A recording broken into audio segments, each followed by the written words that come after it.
stage like I was Drake, yeah. Don't just try to tell me you love me. Can't keep it real if you really don't trust me. Come with a real, you hip in the front, so you get my meals. I'm gunning for the money in the bank. Come with a dank, scrolling a tank, rolling with the gang. You sit and I on the sideline tripping. I go to the hole with the rock like Pippin. Yeah. I'm okay. What up, though, everybody, and welcome back to yet another episode of the Woodward Heavyweights live on WoodwardSports.com. I am Spencer Raxter. He is Flannel Sam, the Legend Killer. We had Chris Platty in the booth. Show him what you got. Yeah. Show the people. No. Today. Look at that guy. Something light. Back in the hands of its rightful owner. In the Beamer suit. You gotta do it right. Hold on, hood up. Oh, you got that goop all over it now. That's why it's a washer now. That's why it's next week's punishment. That is why it's next week's punishment. Because, you know, somebody on this desk went undefeated with their picks. Wasn't Flannel Sam, I'll say that. But we got JB on the ones and twos, and of course, our boy Sleazy Easy sitting in the Maz chair. We got a big show for you guys. A lot going on with the Lions. Obviously, they have their matchup against the Bills on Thanksgiving. We're going to talk about that. We're going to talk about Jamaal Williams. We're going to talk about Hendon Hooker tearing his ACL and what that means for his draft stock. And of course, J-Mo's back. Hey ho, J-Mo back on that practice field. We're going to talk about that, what his addition means to this Detroit Lions team, and if they could possibly be the best rookie class the Lions have ever seen. But first things first. I'm the realest. Easy. First things first, I'm the realest. You have, I'm going to let you take this topic because I don't feel comfortable touching it. Oh, man. Yeah, you forgot what was in there, today, man. Yeah, I don't have his name in front of me. But there's a Florida State recruit. His name's Schlinhammer. And, obviously he transferred to Florida. Was it Florida State? It was just Florida, actually. Florida. Well, there's a video of him on social media rapping a song that dropped the N-bomb, which, he then went along with the word, and he lost his scholarship. Got dropped from the label. I was curious to see what you guys' thoughts were on that one. Yeah, I mean, it's their decision. It is what it is. You shouldn't be saying things like that, especially when you're in a position to change your life. It's what he gets for being an idiot. Yeah, I mean, it's hard for me because on one hand, you got to be smarter than that. You absolutely cannot say that word on camera, even if it's rapping along to words and rap songs. I guess the only thing I will say is, if you're young, Marcus Stokes, you don't have that fully developed brain. I'm sitting next to one of the biggest hip-hop heads at the station. Chris Platty is another one of the biggest hip-hop heads at the station, and their complexion is as white as can be, with all due respect. Hey, damn. So I think I got a little bit of an olive going on. Nah, you're pretty red. I'm just saying, but I know your man. I am Native American. But I know that you guys wouldn't do something like that because it's just not smart. I don't think this kid has like any hate in his heart or anything like that. But in this day and age, man, you might have cost yourself a scholarship. Yep. Like, I mean, someone might take him eventually, but Cancer culture's real. They're coming out here and they're taking throats. So, JB, for no particular reason, what are your thoughts? What are your thoughts on the topic? Oh, man. Like you said, you got a scholarship. You got to be smart about who you're around and the friends that you're with. But for sure. I definitely think he'll bounce back somewhere along the lines. And I know a school will pick him up. I mean, he's probably going to have to work a little bit harder for it. But like you said, you never know who's around. So you just got to be cautious of who you're around. Say it in the car if you want to when you're by yourself. But other than that, don't do it around people. All right, JB just gave me the pass. I'm going to say it on the way home. No, I'm just kidding. But, yeah, I agree. I agree with that. The whole world's watching, especially when you're on that profile. You can't be doing things like that. And he got the X for it. But next up, Sugar Sean. Sugar Sean O'Malley, the UFC's darling, the guy that Dana has been coaxing to be the next Conor McGregor, is getting his shot at the title. He's going to go up against Aljamain Sterling. How do you feel about that, Easy? You're a big UFC guy. He's going to get ragdolled. Yeah. I mean, obviously it's a fight. That's the beautiful thing about the UFC is like he absolutely has like a chance. Maybe he knocks him out. I mean, Sugar Sean is known for his power or preciseness, whichever it is. But if you guys watch MMA or UFC in particular, the 135-pound champion, Aljamain Sterling. Aljo's a problem. He's a problem. He's good. In particular, his grappling. He's backpacked some of the greatest fighters like in the world. I would argue this is like The fight was really close. I'm still pissed that you were asleep for that. Yeah. But the fight between Peter Yan and Sean was really close. But Peter Yan was taking Sean down. Yeah. That's not in his repertoire. And you also have the fact that, like, Aljo, I think Jan's a better striker than Sean. A technical striker. Sean's, like, lengthier for the division and stuff like that. But Aljo backpacked Peter Yan for their fight. Twice. Yeah. Exactly. So, like, they should have. If I'm Dana White, and I get it because they're trying to get him the belt, so they do the whole Conor McGregor thing. Yes. The biggest name in the division with the belt. People are always tuning Sells in. tickets. Yeah, sells pay-per-view points, all that good stuff like that. But, like, Sean's only loss to date is Cheeto Oliveira. His last name's not Oliveira. I'm sorry, Cheeto Vera. Rematch that. Run that back. Get the number one contender out of that situation. Cheeto Vera's been hot too recently. Exactly. Very Cheeto hot. Vera's been hot. Like, actually beating dudes. All respect to Sugar Sean. The only dude he's ever faced was Yan. And he won like this. Got rocked and dropped in the fight. But it's the entertainment business. Yeah, they at the pumped end of him the up. day. It is the entertainment business. It's about selling tickets. It's about getting names out there. And Sean O'Malley is one of the hottest names in the sport. Rightfully so or not rightfully so. The guy sells tickets. He has had some pretty impressive knockouts. JB, what do you got? What are your thoughts on this? Well, not just that, but I forgot. I don't know if I sent you guys this. The John Jones stuff. Yeah. And Francis Ngannou. John Jones, Francis Ngannou. Yeah. They're talking about that. I haven't seen it officially from the UFC release, but yeah, it's been Getting rumored. It's been rumored, and that is They're saying like sometime in March next year, and if Ngannou can't make it, they're going with like Curtis Blades. Yeah. Something like that. So And John Jones is my favorite fighter of all time. I think he's the greatest UFC fighter of all time. The dude ran through the light heavyweight division when John Jones entered the UFC was by far the best division in the sport. There were so many legends in there, and John Jones ran through them all. He ran through them all multiple times, and he has an insane amount of consecutive title defenses. He was the youngest UFC champion in history. He was like the LeBron of the UFC. Like, the guy comes in, he's an unbelievable athlete. He's the first dude to get a Nike deal. Yeah, first dude to When get they're a allowed to be Nike deal. advertised and He's an stuff. explosive talent, and he's been off for a while. So, comes back, he's going to fight Francis. I don't got him in that one. If he's fighting Francis, I'm going to take Francis because as your first heavyweight fight in your career, you're going up against one of the scariest heavyweights in the history of the UFC.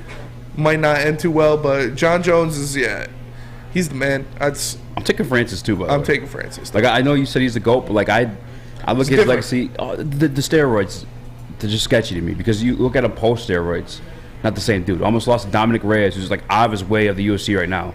It has not looked great at all. He was in the prelims. Had a very close fight against Thiago Santos where he had like a torn MCL and ACL like in the fight. As post steroids, John Jones hasn't looked like John Jones of old, and like if he's clean in a fight against Francis Ngannou, if he's might get slept. in the fight of Francis Ngannou, just give him a bump before each round, and he'll be good to go. He'll make that stuff happen. But yeah, there's a lot. And then over the weekend, me and Easy experienced something great. We went to courtesy of shrooms. I'm just kidding. Courtesy of Neil Rule, we got some tickets for the Oakland versus Eastern game, and we went there. We had some great seats. We were sitting down. We dapped up Sada Baby, and we got to see Imani Bates take on the Oakland Golden Grizzlies, where Oakland ended up winning in overtime. Fantastic game. Trey Townsend, balling, had back-to-back blocks in overtime that basically won the game for the Golden Grizzlies. It was an impressive performance, but man, Imani looks damn good. Like, some of the moves he's in, these step-back threes, pulling up a transition, his athleticism, it's impressive. It's impressive. Oh yeah, and I mean, I kind of got to see some of the highlights. It looked like him and Rocket Watts kind of went at it pretty good, and it was a damn good game. I saw that it went to overtime. The thing about Imani Bates that I think people might have forgotten about was when he was coming into college, he was right up there with guys like Chet Holmgren, Jabari Smith, Paolo Banchero. So I would love to see him bounce back and really get his career on track at Eastern. It looks like he's off to a good start. He obviously balled out against Michigan, my favorite team. He did. So He went crazy. 30. I'm thinking that Imani Bates, if he keeps it up, if he keeps playing at this level, will we see him as a lottery pick? Yes, I think so. For sure. Yep. Yeah, for sure. I mean, Coach Campy clamped him up, though. I mean, Rocket Watts, my boy Rocket. Even he went out to game 2. They had the double team. Like, he got cold that second half. Rocket Watts, per Neil Rule, Rocket Watts asked for him in the second half. He said, "Give me Imani." Yeah. And he went out there and he held him. He held him down. Well, I mean, Monty was still doing his thing. and he was still getting double teamed. But you know, yeah. Rocket played great defense on him.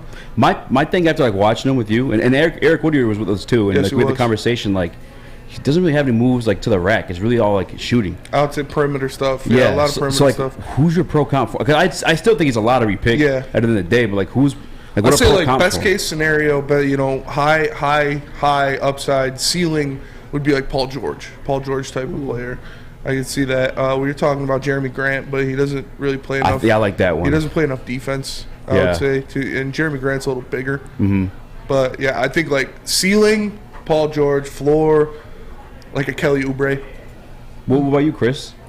You watched a lot of money yet? I've watched him, and I can't get the Paul George because at the end of the day, Paul George was competing for DPOIs, and I don't see that. Well, I mean, at his peak, he was flirting with a DPOI one year.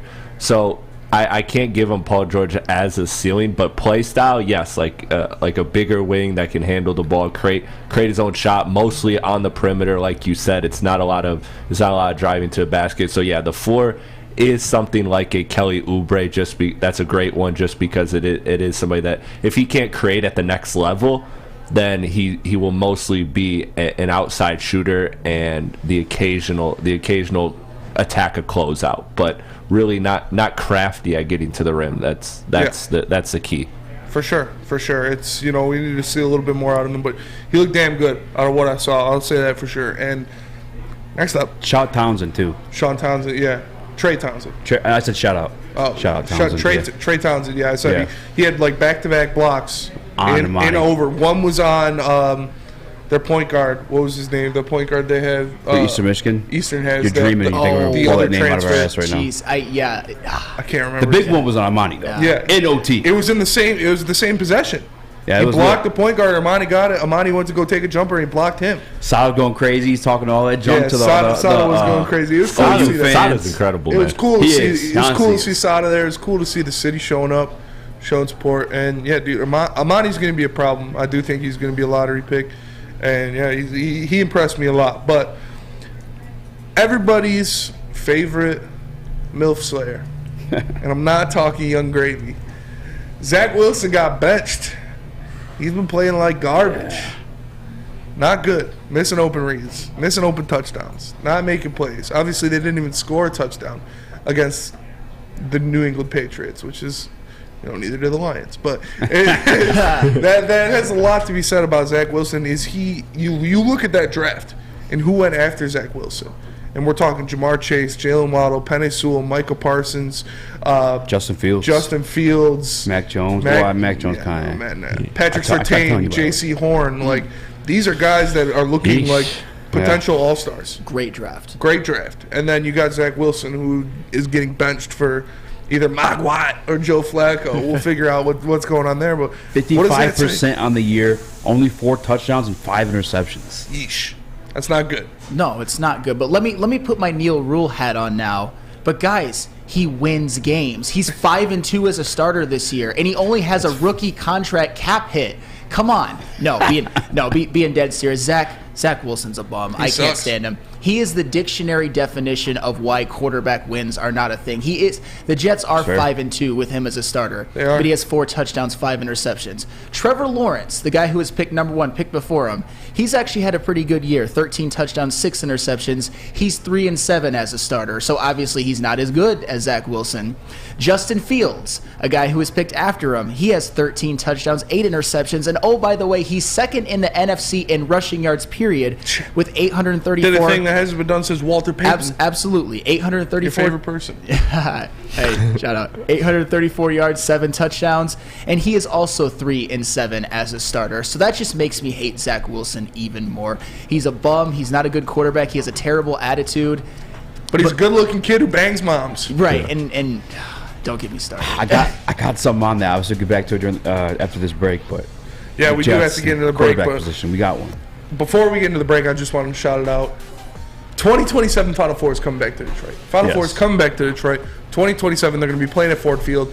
It's going to be awesome. I'm going for sure. Happy birthday, Justin, too. Happy birthday, Justin. Yeah. Justin, we Shout love you. Happy birthday. Happy birthday. Trinity Benson is somewhere blazing in your honor.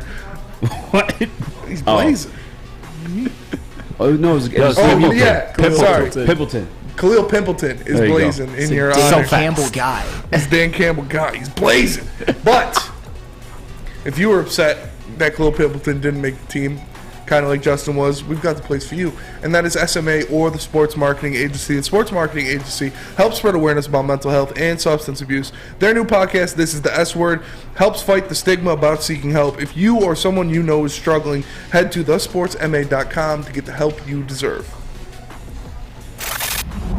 Love Woodward Sports? Love wearing clothes? Then you should be wearing Woodward Sports clothes. Check out our full line of merch at woodwardsports.com. Just click on Shop. We have all your favorite designs, like Dan Campbell kneecaps, Beverly Hills Golf, Woodward Golf, and of course, our own logoed out merchandise. Men, women, infants, kids all love Woodward Sports. Impress your friends. Impress your boss. Impress your dog. Buy Woodward Sports merch today.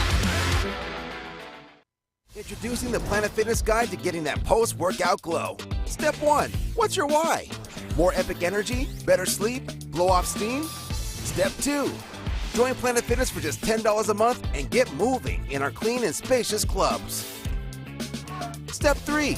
Bask in that post-workout glow. Join Planet Fitness today for just $10 a month. Join today at any of the 50-plus Detroit area locations. Make sure you download the Woodward Sports app in the App Store and the Google Play Store today. Take Woodward Sports with you wherever you go and listen live on your phone or mobile device.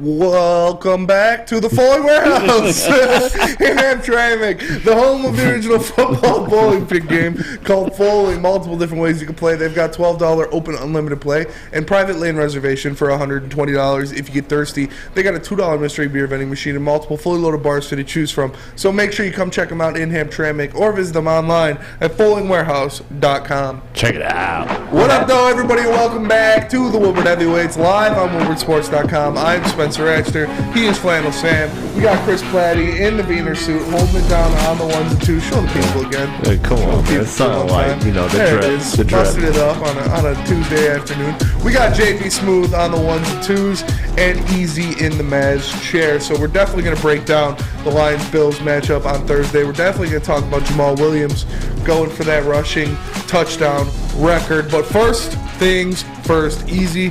This is a topic you've been pushing out. You've been trying to get us to talk about it. You've been trying to put it out there. Hendon Hooker, as you know, was the Heisman frontrunner for a majority of the season. Unfortunately, went down with a terrible ACL injury. Will be out for the remainder of the year.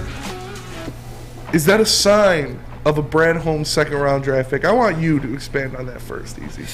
What do you mean by that?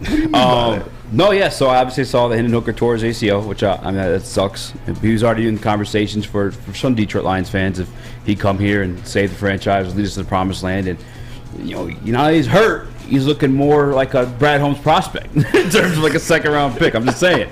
Brad Holmes likes to pick him hurt in the second round. But honestly, man, I was looking at the numbers today.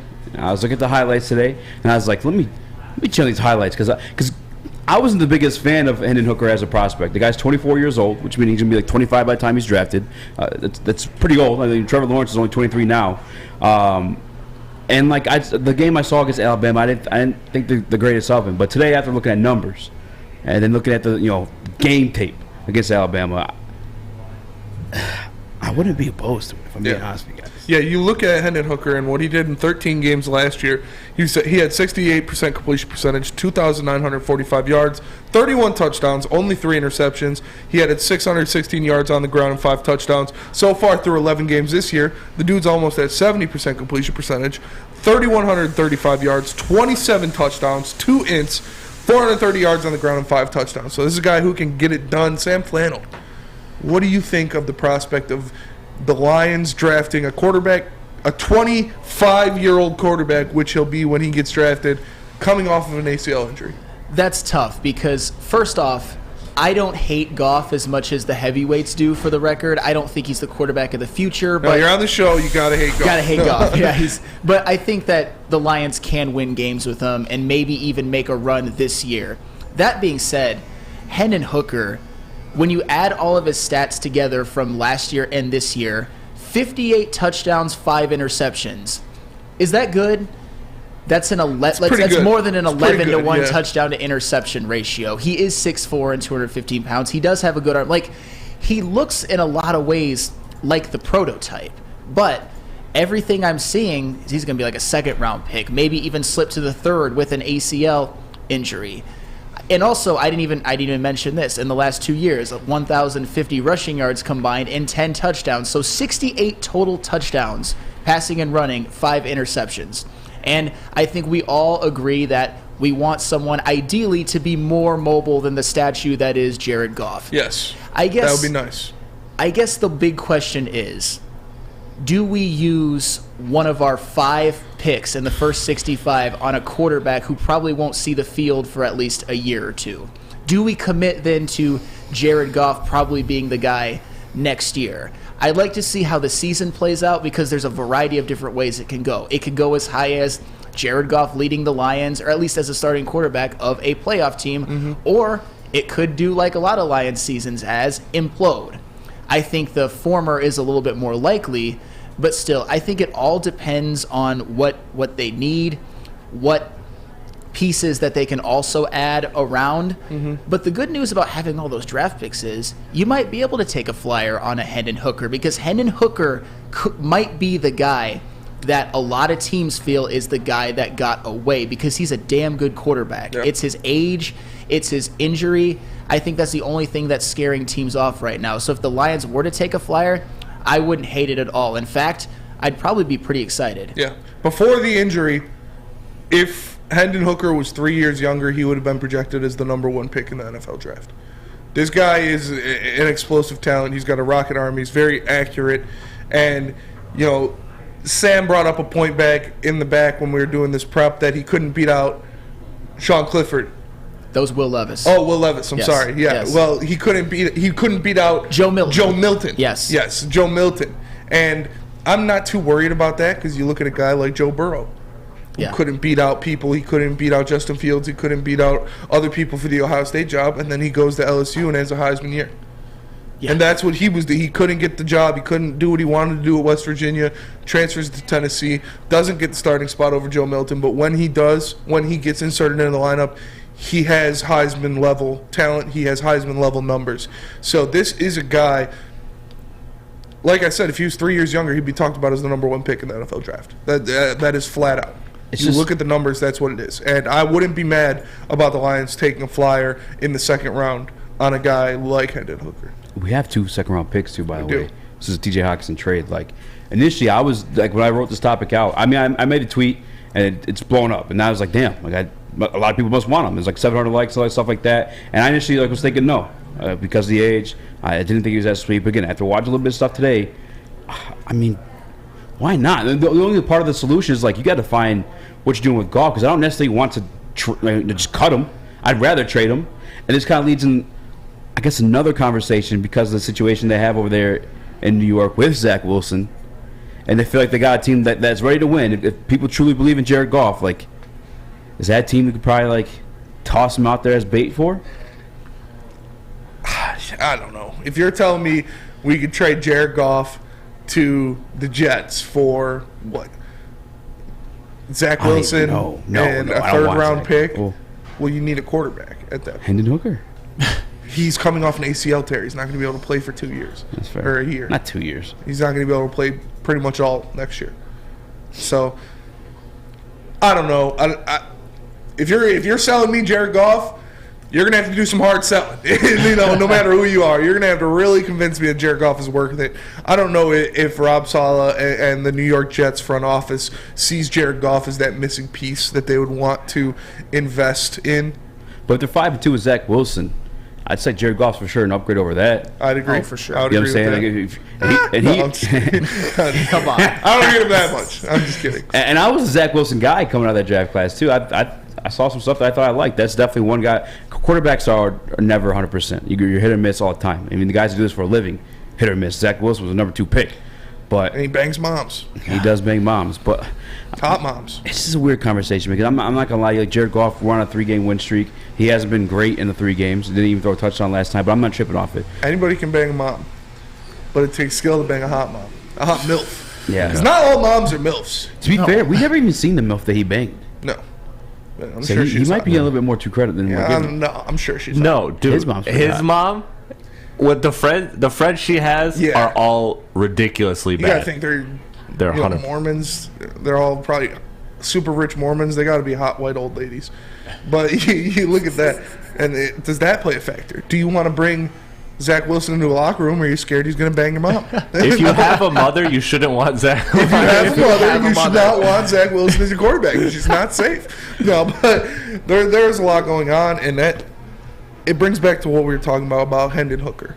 And about where you think he is going to – because someone is going to take a flyer on this kid. For sure. He is too talented. He's put up too much stats to not give a shot to. Should that be the Lions? Should that be Brad Holmes that extends that olive branch? I mean, the good news is that if he falls to the second round, there's not a whole lot of risk to taking a flyer. The question of whether it should be Brad Holmes or the Lions is this is a roster that still needs some pieces. Mm-hmm. But I'll tell you what, a lot of the pieces that were picked in the past 2 drafts are panning out. So maybe this roster is a little bit further along than maybe we thought, especially 3 weeks ago. So if that's the case, I might take a flyer. Like I said before, he's a guy that can maybe make a GM's career. He could. Can maybe put a GM into the Hall of Fame if you're the guy that drafts Hendon Hooker and Hendon Hooker works out. Because in theory too, if he's 25 years old, maybe even 26 when he first sees the field if he sits out due to injury, in theory that makes you maybe a more NFL pro-ready player as opposed to maybe a 20-year-old who's just isn't as fully developed. I want to see how this season plays out. I want to see how good the roster looks already. I want to see what kind of missing pieces that the Lions would need to add or who's available. But as of right now, I would take that flyer. Would you take Hendon Hooker over Anthony Richardson? Absolutely. Yeah, me too. Absolutely. What about Sue Yu in the Woodward Sports chats talking a lot about Tulia Tagovailoa? I like him too, actually. Tulia Tagovailoa. Yeah, he's showed that kid. He's played well. Yeah, he's got grit. Honestly, he's a gamer. He is. He's a gamer for sure. I would take Hendon Hooker over Talia Tagovailoa. I mean, Talia Tagovailoa, what a lot of people don't realize because it's freaking Maryland is he's had a lot of bad games. He said, I think they scored 0 against Penn State.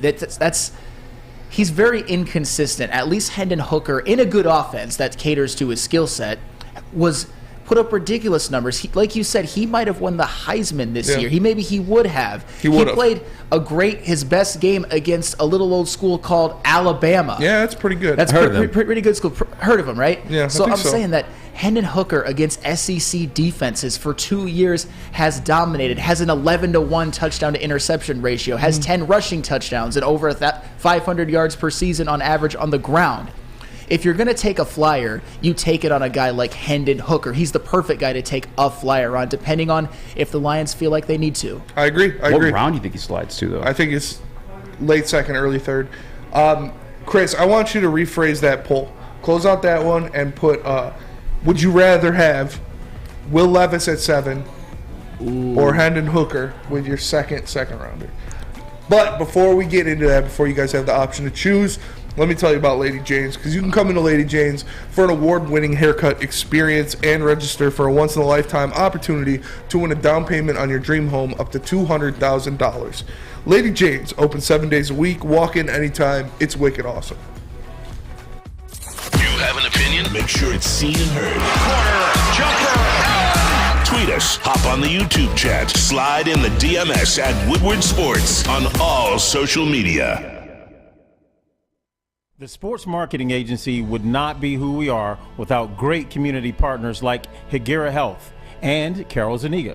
It's an awesome opportunity to partner with your organization. Higuera Health is a comprehensive behavioral health organization. We serve children through older adults with mental health, substance use, and developmental disabilities across Western Wayne counties, and really excited to now be in downriver communities as well. Give us a call at 734-458-4601. You don't have to go to the beach, man.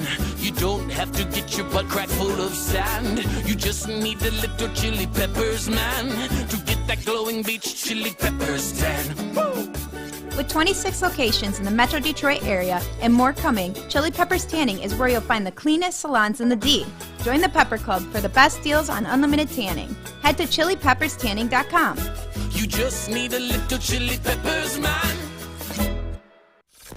Woodward Avenue, the first paved road in America. Woodward Sports, the first sports network born in Detroit and made for Detroit.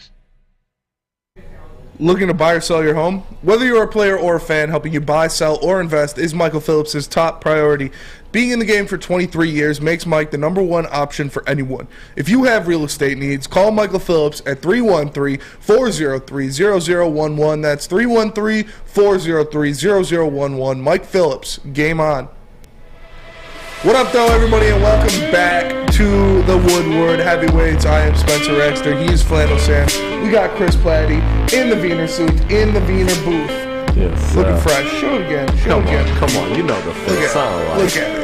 Mustard it down on a Tuesday afternoon. Real nice. Glizzied up on a Tuesday afternoon. We got JB Smooth on the ones and twos, and our boy Sleazy Easy in the Maz chair.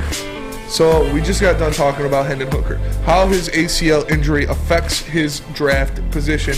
And before we went to the break, I left the chat with a little question.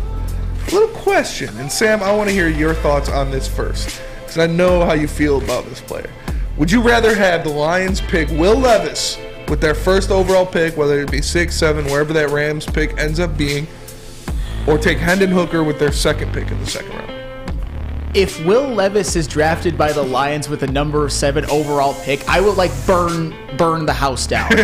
That would be a complete disaster. I never understood what people really liked about this guy. He's big. He's got a strong arm. He can run a little bit.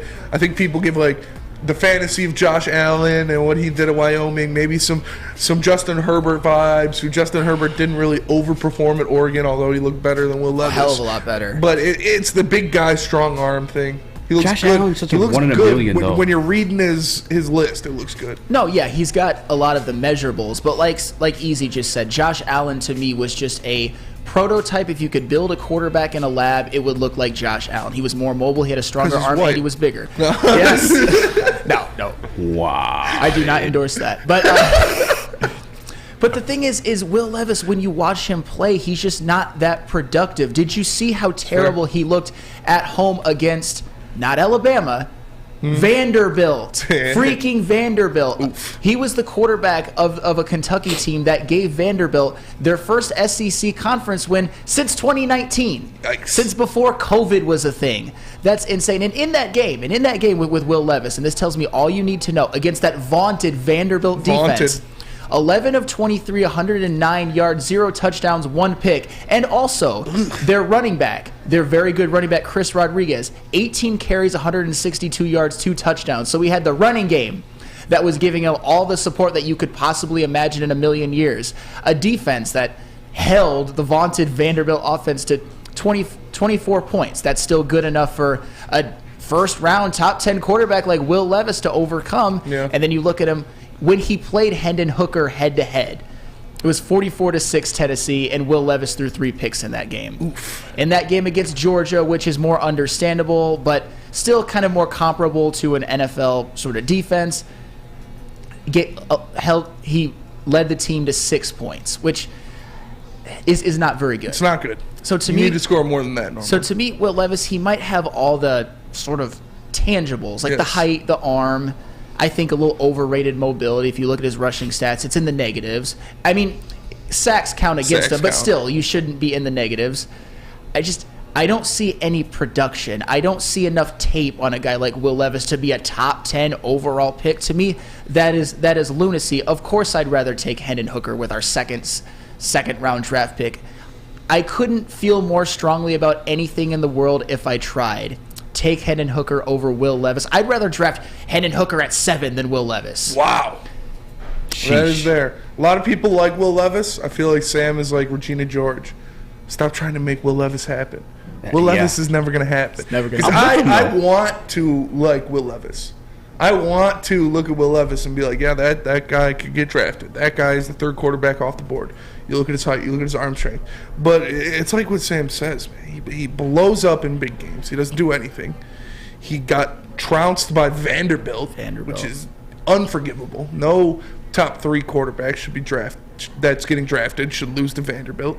But it's there, and people still talk about it. We have Joey 2 times in the Woodward Sports chat saying Will Levis is a buff Jared Goff.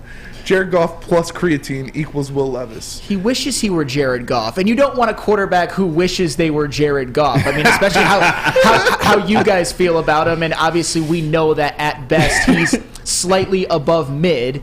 Will Levis, I don't understand it. It's the most baffling thing I've ever seen. I know people, like you said, compare him to maybe even Justin Herbert. Justin Herbert was a lot better in college than people think. He was a lot cleaner with the football. He didn't turn the football over, unlike Will Levis, who had 3 interceptions against Tennessee and 1 against Vanderbilt, and then a sub 50% completion percentage. Very fair. Shoot, mid. Will Levis wishes he was mid. Wow. He would pray to the gods of football to be mid. Will Levis is terrible. He's the most fraudulent top 10 projected pick I have ever seen. Stop it, people. Stop it with Will Levis. You heard it here first, folks. Easy. Yeah. How do you feel on the topic?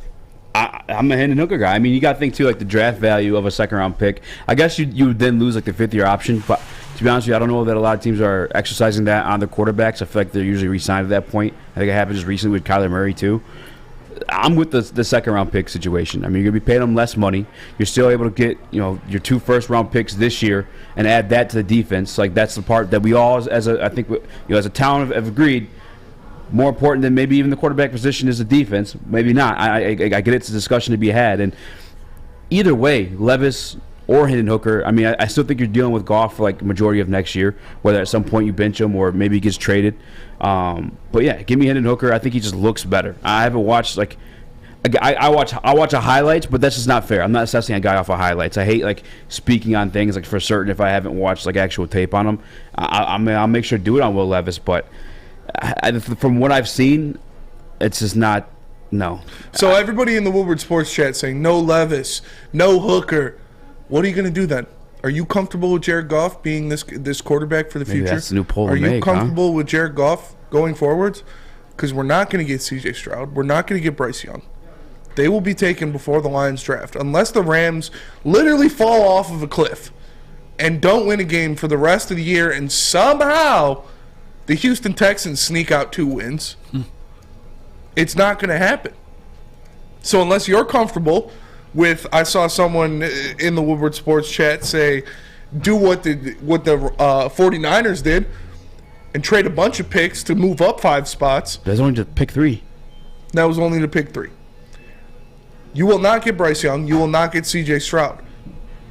So what do you want? Levis? Do you want Hooker? Do you want Anthony Richardson? Or are you good with Goff? Jeez, man. Where are you at with this?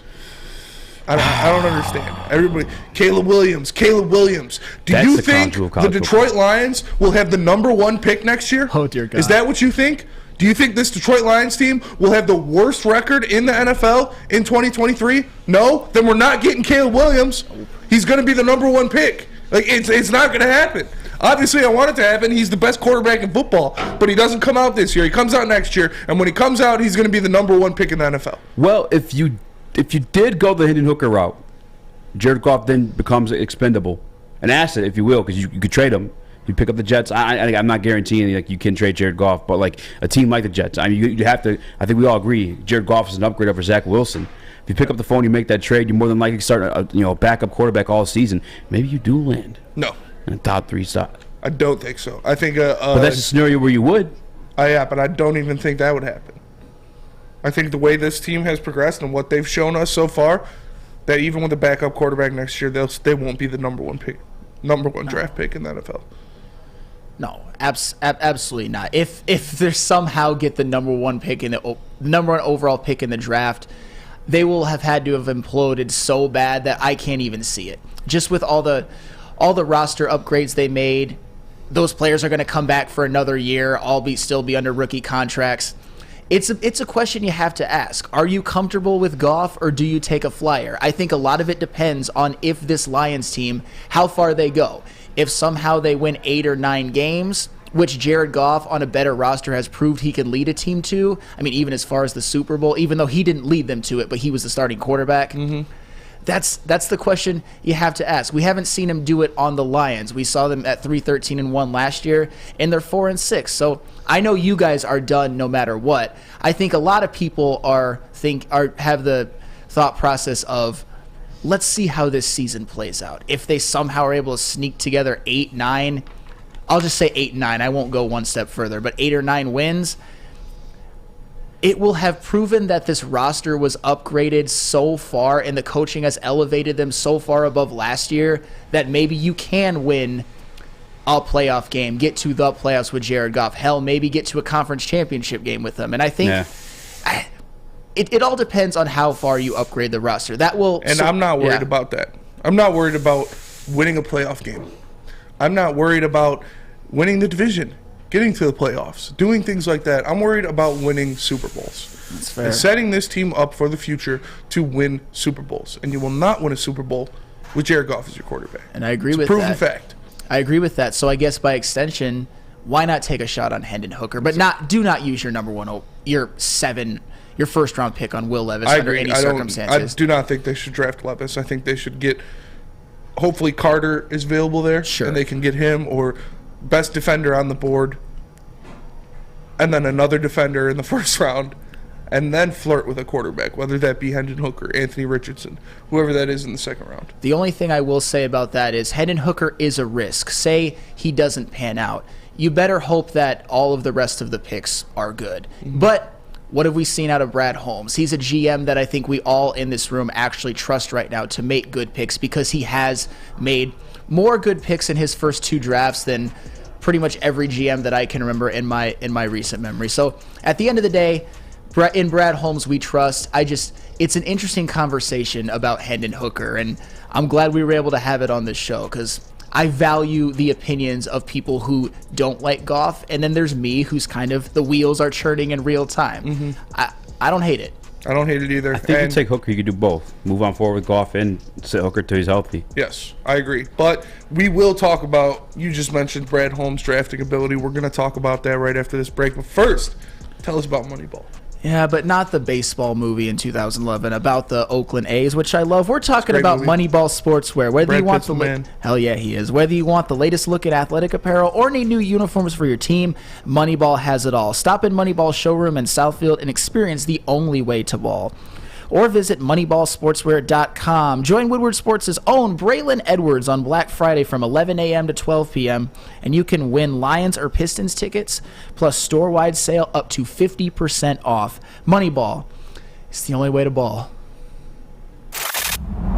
Love Woodward Sports? Love wearing clothes? Then you should be wearing Woodward Sports clothes. Check out our full line of merch at woodwardsports.com. Just click on Shop. We have all your favorite designs, like Dan Campbell kneecaps, Beverly Hills Golf, Woodward Golf, and of course, our own logoed out merchandise. Men, women, infants, kids all love Woodward Sports. Impress your friends. Impress your boss. Impress your dog. Buy Woodward Sports merch today. Hi, I'm John from Better Rate Mortgage, and to me, family is more than blood. That's why I have the biggest family in Metro Detroit. If you're looking to buy a house or refinance and need a loan, come get treated better than family by me and our entire team here at Better Rate Mortgage. We pride ourselves on giving you better advice, better service, and a better loan experience. That's why we are Better Rate. If you're looking for a new mortgage, come get treated like family. Actually, better with Better Rate Mortgage. Visit us at mybetterrate.com or call at 248-480-4467 today. 3 NBA championships. Detroit fans were there. 11 Stanley Cups. Detroit fans were there. 4 World Series wins. Detroit fans were there. And that one Lions playoff win in 1991? Yeah, Detroit fans were there. Woodward Sports, where the fans are. the official meat supplier of the Woodward Sports Network is The Butchery. Call 248-682-2697. Yes, that's 248-682-COWS. Or move on over and order online at thebutcherysl.com. Shipping included for Woodward Sports customers. The Butchery.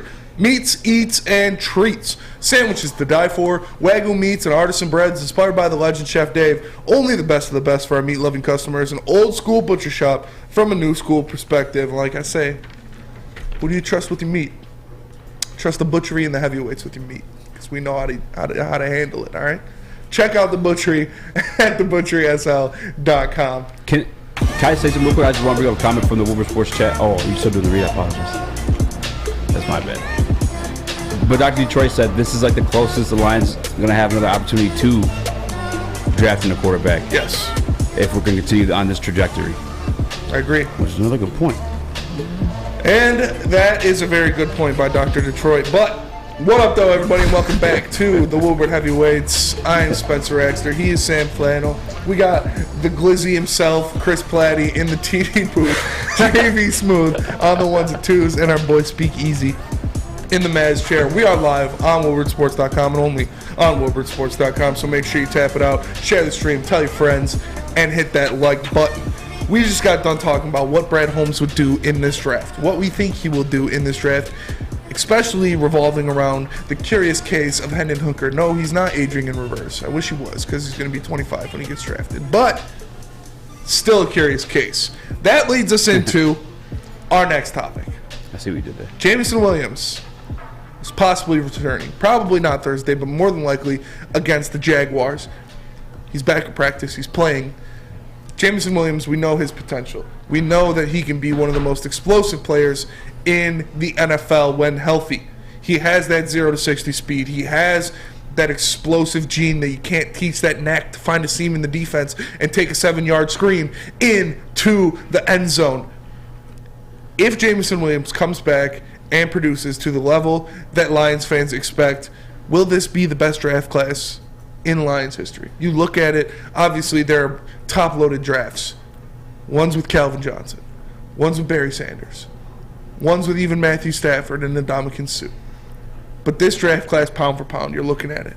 You get Aiden Hutchinson, who's turning into that blue-chip player that you expect him to be. You get Kerby Joseph, who is budding in front of us as a star safety in the NFL. You get a guy like Josh Pascal, who, when healthy, is a problem on the defensive line. You get a guy like Malcolm Rodriguez, who came out of nowhere, subverted everyone's expectations, and is turning into a stud linebacker in the NFL. If you add a piece like Jameson Williams, who can be that explosive wideout, what does that mean for this draft class, and what does that mean for Brad Holmes?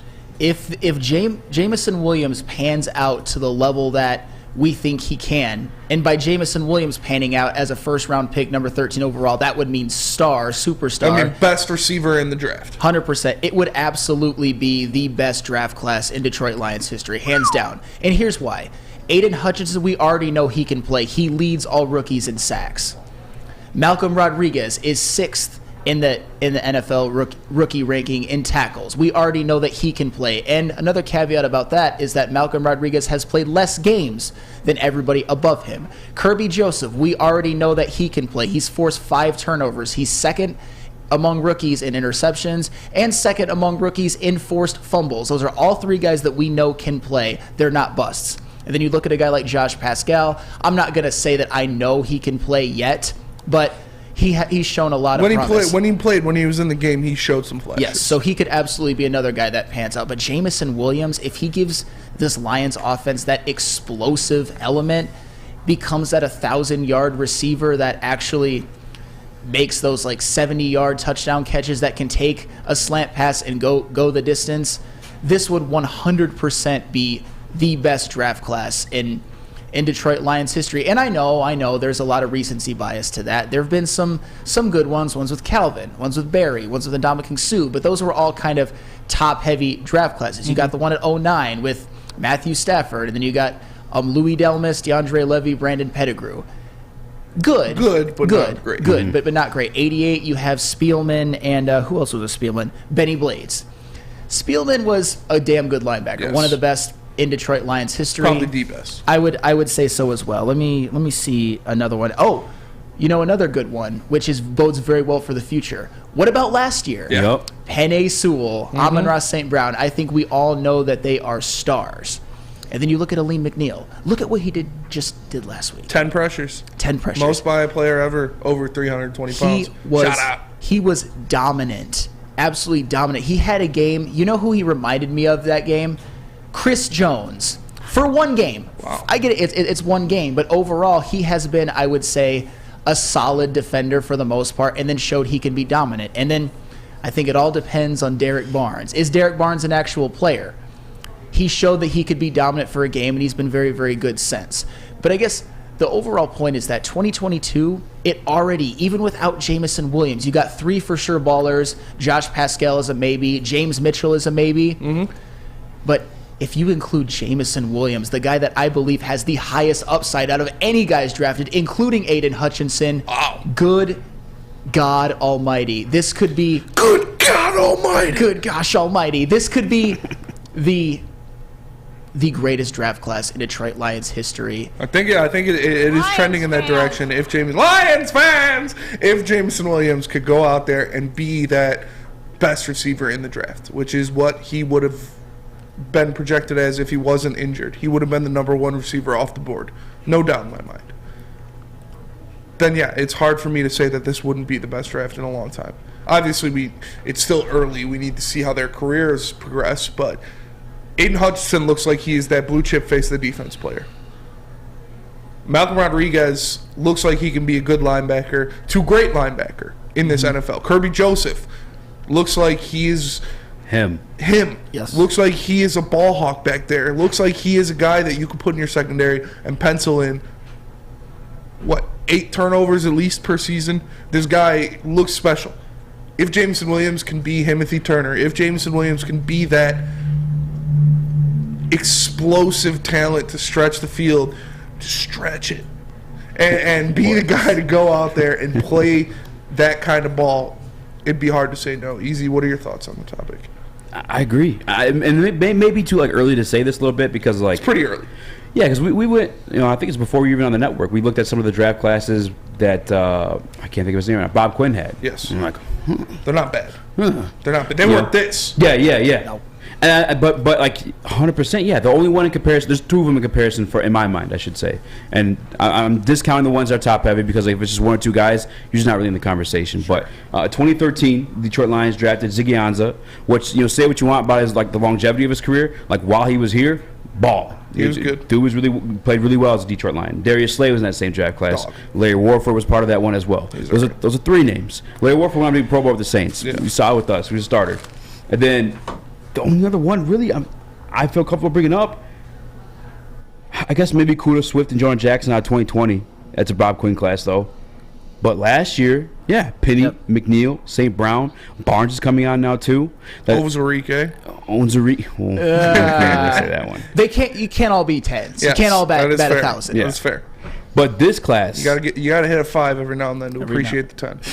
Aiden, I'm throwing Pascal in there. I think Pascal, once he's healthy, is going to be the real deal. I'm not putting in the same category as Ozarike. I think that's completely unfair to him, and maybe that's because I'm more of a Pascal fan. But Aiden, Pascal, I mean, obviously waiting on Jamal to pan out. That's why I skipped over him, though. But Kerby Joseph, I love Kerby Joseph. I stopped myself going a little tangent, little rant there, but Kerby Joseph. Go on again, the tangent, little only rant. The second year playing the position, guys.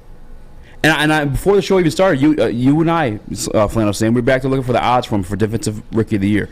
Wasn't there. I don't understand why he's not. He's balling right now. Yes, he's made a few mistakes, but in terms of big plays, turnovers, they've been there. But Kerby Joseph, James Mitchell, I don't know what he's going to be in. Malcolm Rodriguez starting as a 6th-rounder in his first year. That's looking pretty damn promising. He's on there as a Rookie Defensive Player of the Year odds. I'm sorry.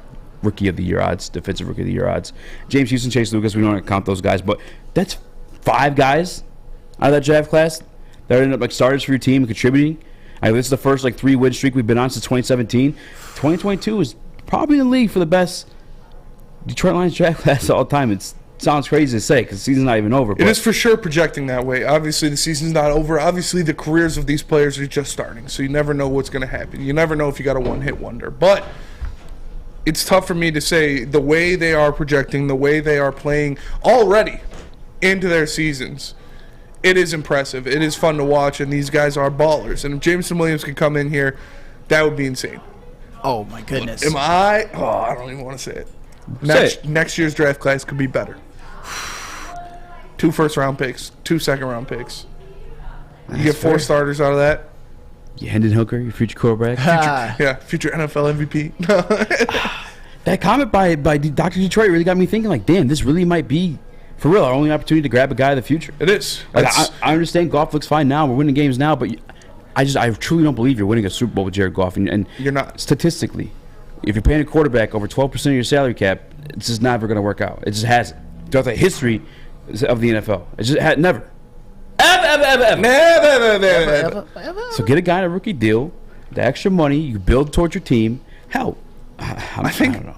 I don't want to say it's like this is the blueprint because it hasn't done anything yet. But the way the Lions built this offense, and when I feel like invest in the offensive line. Pay your money there. Buy that offensive line so you know you have solidified pieces there. You build that unit. And then all rookie skill players. Give me all skill players on a rookie contract. I feel like that could be a form of success in this league. And I'm backtracking here a little bit too, and I apologize. But to the Jared Goff and this leads into Jameson Williams' return a little bit too. Do we really think he's going to be able to utilize Jameson Williams on a deep ball? Maybe not on a deep ball, but like on those short and intermediate routes and even a post, I could see him hitting Jameson Williams. Because Jameson Williams... But is it not like a strength of Jameson Williams that you want to utilize? You know what I'm saying? Like, 100%. 100%. So you need to utilize that. Yes. I'm just saying that Jared Goff, I think Jameson Williams could still have success with Jared Goff. He just might not optimize his skill set, which would be a crime because we all agree that Jameson Williams is just like insanely gifted. Especially when you pay him $30 million, it's an absolute crime. He's not be able to utilize Jameson Williams. Yes. One of the most exciting athlete prospects, I think, in the city of Detroit in a long time. Just with what we think he can be and what he has shown at Alabama. That's for sure. And whether you like it or not, Hendon Hooker is going to be a thought process for Brad Holmes. But we know he's going to dive a lot into defense. He said, that's my guy. He's going to dive a lot into defense. And if you want to dive into your defense, all you got to do is hit up Guardian Alarm. Because Guardian Alarm will keep you safe and give you peace of mind, whether you're at home or on the road. With their 24/7 local monitoring, they make sure the things that are important to you stay safe. All you have to do is call 1-800-STAY-OUT. That's 1-800-STAY-OUT right now and let them know Woodward Sports sent you. We are the Woodward Heavyweights. We'll be right back. Make sure you download the Woodward Sports app in the App Store and the Google Play Store today. Take Woodward Sports with you wherever you go and listen live on your phone or mobile device.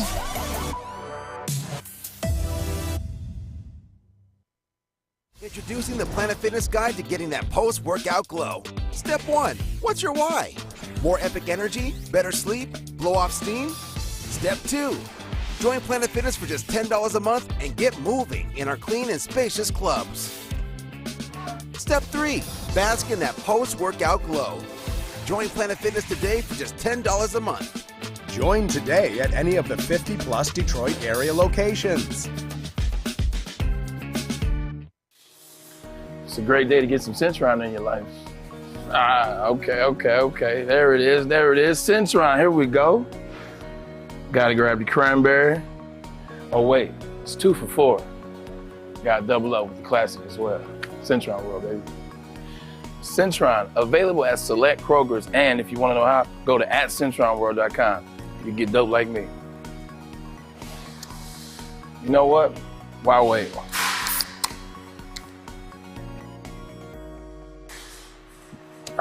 Great taste, guaranteed.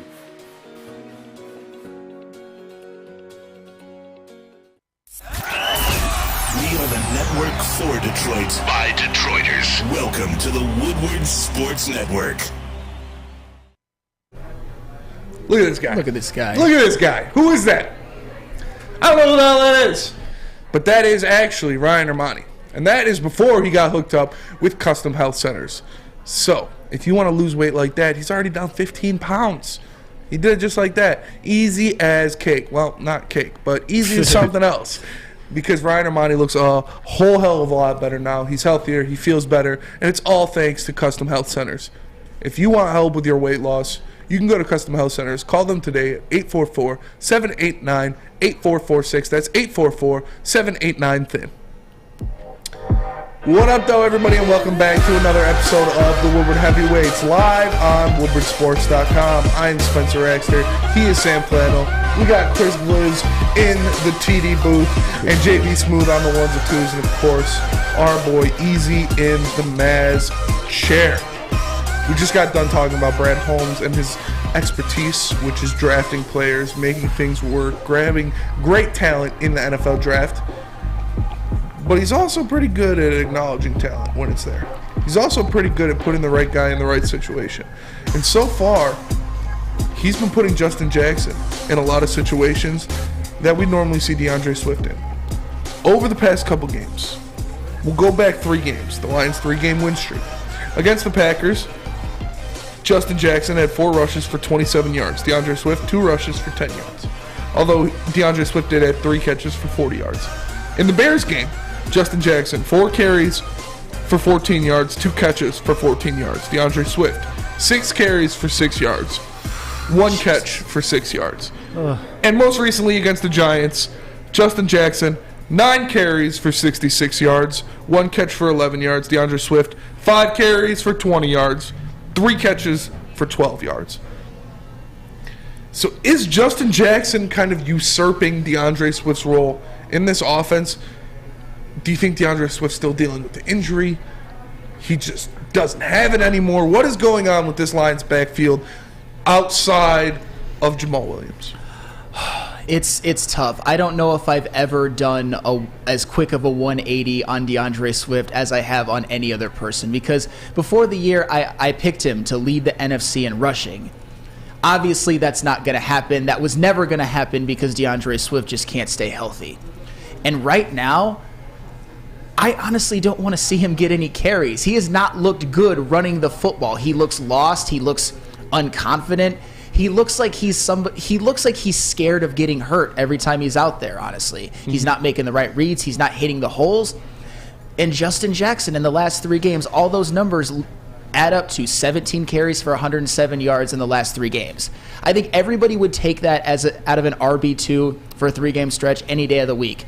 DeAndre Swift, the guy who was going to be the star running back, the guy who was, when he was drafted, I think we were all excited about. I picked to lead the NFC in rushing. That DeAndre Swift in the last 3 games, 13 carries, which is alarming in and of itself, seeing that he's on the field, for 36 yards for a grand total of 12 per game.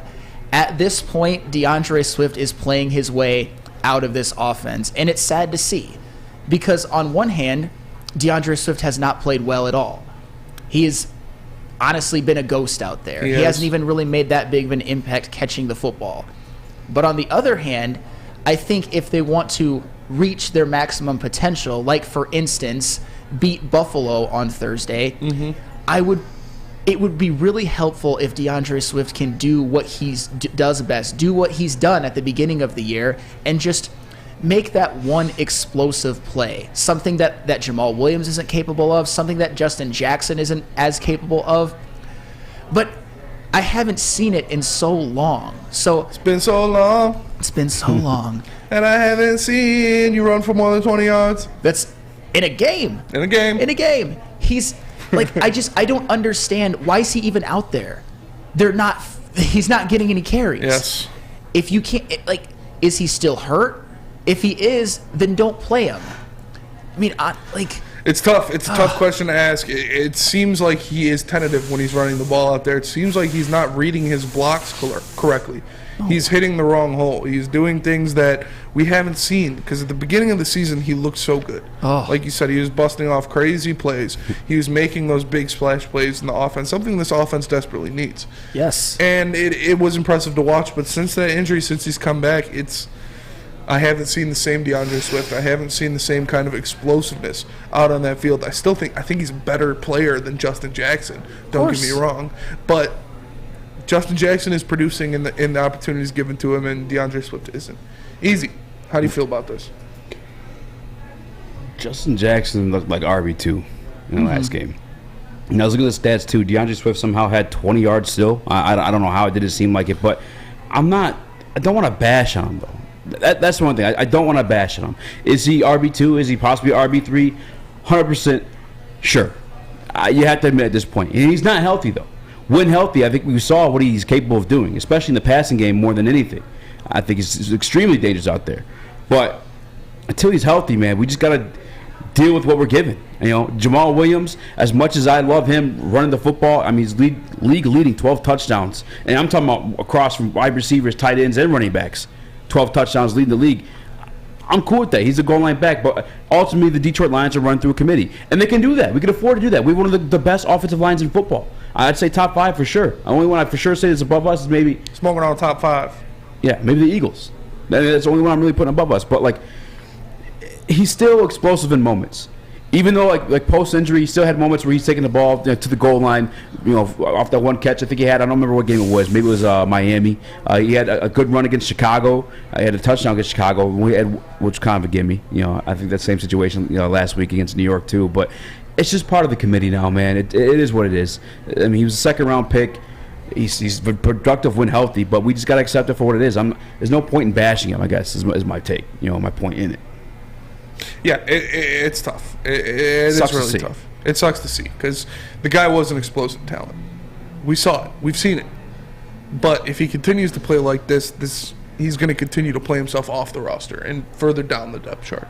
Yeah, and honestly, Easy, I think you're letting him off the hook a little bit too easy, no pun intended. It's easy, baby. I'm not just going to accept that this is DeAndre Swift's role and that he's just a committee back. DeAndre Swift, it wasn't just me. A lot of people were projecting that he was going to be one of the most productive running backs in the NFL. We see that he is one of the most talented overall running backs, both catching the football and running in the NFL when healthy.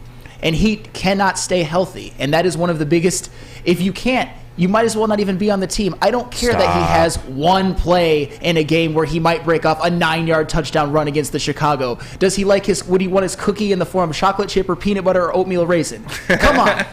But it's contributing to a win. Like, it doesn't matter if it's like one play. If he's still out there contributing when he can, that's a positive. You don't think Jamaal Williams could have done that? No, Jamaal Williams. It's a 9-yard run. Williams is not the same style running back DeAndre Swift is. Jamaal Williams couldn't have got that touchdown that DeAndre Swift got. Oh, you talking about that one? Yes. Oh, yeah, that one for sure. 100%. That's what I asked. New York. He said no. Oh, I thought you were talking about like the things we had seen in 7 Miami. weeks. Like the only pass catching back we have is, I give Justin Jackson actually. Justin Jackson is a pretty good pass catching back, but DeAndre Swift's hands on the best pass catching back on this team. The only issue is he's not healthy. That's the only issue. There's no sense of saying like, oh, you might as well not have him on the team. No, that's ridiculous because he still is explosive for you when he is in the game. Is it sparingly? Sure, yeah. Is you limit him in that 5 situation. carries for 20 yards explosive? Is 3 catches for 12 yards explosive? Is 6 carries for 6 yards explosive? Is 1 catch for 6 yards explosive? Is he healthy? Yeah, he's been practicing in full all week. He's playing. Then why in is he playing? If he's not healthy, he should not be playing. He's playing in the games, man. He's only had more than 10 carries in a game once, and it was in the first game of the season. And trust me, I don't take any pleasure in this. I want DeAndre Swift to succeed. I want him to do well. But right now, we're talking about him being RB3 on this team. Are you kidding me? That is so unacceptable, and I cannot believe you're just giving him a pass like, oh, he's hurt. Then get off the field. Yeah, if he's still contributing. In Green Bay, 3 catches, 40 yards. So what? That's contributing.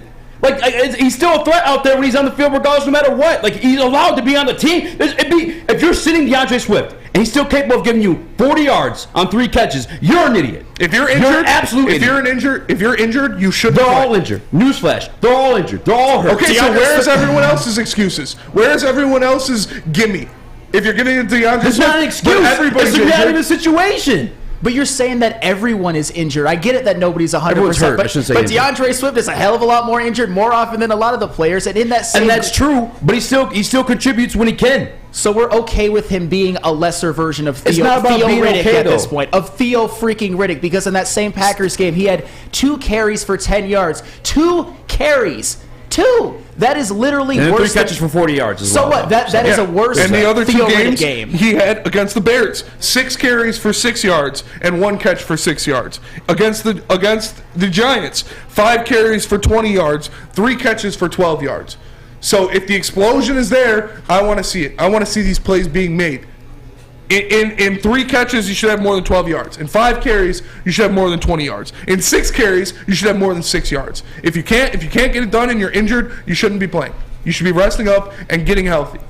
Yeah, and in your precious Dolphins game, Easy, he had 5 carries for 6 yards. I understand he had a touchdown catch, but DeAndre... In my precious Dolphins game, he also had 5 catches for 27 yards I understand and a touchdown. So Okay, 5 catches for 27 yards isn't great. 5 catches, 27 yards, and a touchdown. That is... Like, he's still contributing. We can't... Like, it's not about being okay, because at that point, I feel like you're being kind of like a bratty kid at that point. It is what it is what I'm telling you. It is what it is. He's hurt. He's not fully healthy. We see when he's healthy. You both limited up just on stage within the past 10 minutes. He's exploded. He's one of the deadliest guys in the game, but he's not. So if he's been practicing all week and playing multiple games, how is he not healthy?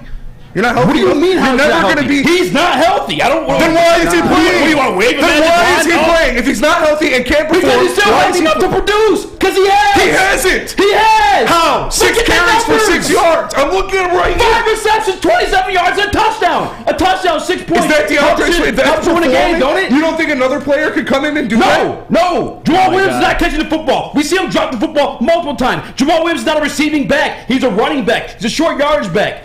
Good one at that. But he's not a receiving back. No. Can Justin Jackson be that at times? Yes. But DeAndre Swift, he still has a role on this team. It's a committee. With all due respect, backfield by committee. With all due respect, Easy, you are the most low expectation MF I think I've ever seen when it comes to Detroit sports. It's the reality of You're the okay situation. with mediocrity when it comes to everything, and I'm just not. DeAndre Swift is worse than mid. He's never healthy. Honestly, at this point, I don't give a damn. I need him to show me first before I have any faith in him. Any. Yeah, I don't need to see. If you're practicing all week and you play in games now 3 in a row, you're healthy. So I don't want to hear the excuse of being injured. Oh my God, that is an excuse. He's playing sparingly, Spinny. You want to know why? Because he's not healthy. Okay, well then don't play. To try to pretend that he is healthy. To try to pretend like he is healthy for the sake of argument is ridiculous. That's wild. If you're practicing all week and you're playing in the game, playing limited, right? Then don't play. Been limited. Then don't play well, and get healthy. If that's the whole thing, if when he's healthy, he's this fantastic player. Don't play, get healthy. I want that fantastic player. I don't want 6 carries for 6 yards and him to continue floundering because they're putting him out there injured. If they're putting him out there injured, it's on the coach. It's either on the coach or on DeAndre Swift. Don't agree. That's a bad take. Bad take. You think playing an injured player is okay? If he's good enough to show us. My guy Mike Ginger said in the Woodward Sports Chat. He hasn't shown us. He has. No, he hasn't. We just went over it. God, DeAndre Swift's not here to make one decent play a game. Yeah, that's what I'm saying. But he is, unfortunately. He's limited right now. And he's you're hurt. perfectly and we okay have to go to with break. that. Perfectly okay with that. And if he's limited, Sam, what do you want me to do about it, though? Like, what do you mean you're perfectly okay with it? What do you want done about it? I want... You want me to wave a magic wand and fix it? No, I want Justin Jackson to be the clear RB2 and for DeAndre Swift to sit on the bench until he can actually contribute in a game fully and not just have 5 carries, 2 carries, 1 yard per carry in certain games. That's the thing. I just want to see some... I'm so tired of just saying, it's okay. DeAndre Swift just is what he is now, a worse version of Theo Riddick. Get off the field. You're not healthy. If you can't play like an RB1 and you're DeAndre Swift, get off the field. I don't want to see you there. And I like DeAndre Swift. That's wild. I think expecting your RB1 to be an RB1 isn't wild. But you know what isn't wild is the deals and the food at Big Boy. Because for a limited time only, all new burgers and loaded fries are at Big Boy. It's not Slim Jim, it's the Big Jim. The chili cheese is such a tease, and guess what else is new? The bacon blue. How about upgrading those fries? Chili cheese fries, baked potato fries, even nacho fries. Make sure you satisfy those taste buds at Big Boy. Love Woodward Sports? Love wearing clothes? Then you should be wearing Woodward Sports clothes. Check out our full line of merch at woodwardsports.com. Just click on Shop. We have all your favorite designs, like Dan Campbell kneecaps, Beverly Hills Golf, Woodward Golf, and of course, our own logoed out merchandise. Men, women, infants, kids, all love Woodward Sports. Impress your friends. Impress your boss. Impress your dog. Buy Woodward Sports merch today. Fellas, let's be honest. We like things to be easy. We like simple stuff, like sports 7 days a week. We like things uncomplicated, like Lady Jane's Haircuts for Men. Open 10 to 8, 7 days a week. Walk in anytime. Sign in, sit down, watch your favorite team play, and before you know it, your hair will be game ready. Open 10 to 8, 7 days a week. Walk in anytime. Lady Jane's Haircuts for Men. It's wicked awesome. What's a winter wonderland if you can't shop, eat, and play. Lucky for you, you can do it all at the Downtown Detroit Markets, Cadillac Lodge, and the new winter version of the Monroe Street Midway, all located just across the street from Campus Martius Park. Find the fun at deckedoutdetroit.com.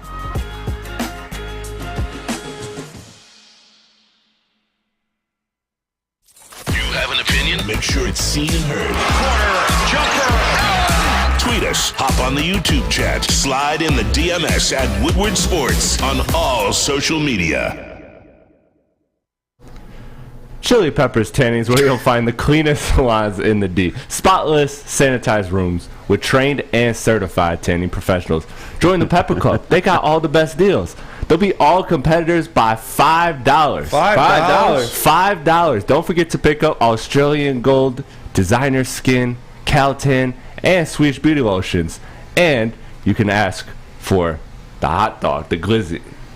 ChiliPeppersTanning.com, the hottest bulbs, the hottest deals, the darkest tans, your vitamin D headquarters, 27 locations, and more coming. What up, though, everybody, and welcome back to the Woodward Heavyweights live on WoodwardSports.com. I am Spencer Raxter. He is Flannel Sam. We've got Chris Glizzy in the TD booth. Our boy JB Smooth on the ones and twos, and of course, Easy in the Maz chair. Well, as Dan Campbell said, the best you'll feel is at the beginning of the year. Everybody's banged up. It's football. So let's talk about someone who's banged up but is still performing at a high level, and that is Jamaal Williams. Jamaal Williams is 5 touchdowns away from breaking Barry Sanders' record of 16 rushing touchdowns in a single season for the Detroit Lions. The true RB1 of the Detroit Lions would, first of all, we think he's going to do that. We think he's going to break the record. 5 touchdowns doesn't sound crazy. What could he end up at, and is that a Pro Bowl season? You're goddamn right he's going to be a Pro Bowler, and it will be a Pro Bowl season. And first off, the thing that I like the most about him is his durability. He actually gets like 17 to 20 carries a game, unlike a certain other guy. But anywho, he can't. Jamaal Williams has done the opposite of the complete 180 from to DeAndre Swift from me. At the beginning of the year, I thought people were kind of overvaluing him. I think he got kind of hyped up on Hard Knocks. But what he has proven this year is that he can be an RB1. He's durable. He gets those in between the tackle yards, and running behind that offensive line, he has been the perfect running back for this team. Over the first 10 games, he's rushed for 668 yards and 12 touchdowns, which the 12 touchdowns lead all players in touchdowns scored, period. Period, poo. Yes. Do you know what those numbers play out to over a 17-game season? What is that? 1,135 rushing yards and 20 touchdowns. I'm not saying, and he's averaging 4.2 yards per carry, which is very, very good for a guy like Jamaal Williams, especially when that's exactly what you ask for him to do. It is. I think in the NFC, we're looking at the other players. You got Saquon, Dalvin Cook, Aaron Jones, Miles Sanders, Tony Pollard. They all have more rushing yards than Jamaal Williams at the moment, but they don't have the touchdowns that Jamaal Williams has. They're not. And that matters, because what's the most important thing you can do in the NFL? That would be score touchdowns. And if he has 20 rushing touchdowns, that's a landmark. And over 1,000 yards, especially on an offense that I think will end up as a top 10 scoring offense in the NFL, especially if this team gets some wins, I think you will absolutely see Jamaal Williams in the Pro Bowl, and he will deserve it. I agree. I don't agree. As much as I'd like to see Jamaal Williams in the Pro Bowl, I think he's having a good season. I don't think it'll happen. You look at a parallel to the Jamaal Williams season that he's having is one that LeGarrette Blount had. LeGarrette Blount in 2016 for the New England Patriots, he had 1,161 yards, 18 touchdowns. And that's very similar to those stats that you just said identical. Jamaal Williams will average, and he was not a Pro Bowler. So I think it would be tough for Jamaal Williams to do that. Does he deserve it? Probably yes, but I don't know. I think, like you said, those 4 above him will probably get in, whether that be Aaron Jones, Dalvin Cook, Saquon Barkley, Tony Pollard, Miles Sanders, whoever you're looking at out of those 4. Can Jamaal Williams sneak in? Yes, I think he could, but it's going to be tough. It's going to be tough. I think they're looking for more explosive players in the Pro Bowl, even though the Pro Bowl is not even a thing anymore. I don't even know what they're doing. But Jamaal Williams is playing at a high level. He is the RB1 for this team, and it's good to see. Like you said, the durability is there. He's the hammer. He's getting in there. He already has 44 first downs on the season. That's almost as big as the touchdowns. That is almost. It keeps the drive alive. It keeps the drive, and in those finishing situations, where it's, let's say, 3 minutes left, the other team has 2 timeouts. Jamaal Williams is getting those first downs to win the game. Yep. And it's impressive to watch. Easy, how do you feel about that? Do you think Jamaal should be a Pro Bowler this year? Oh, man.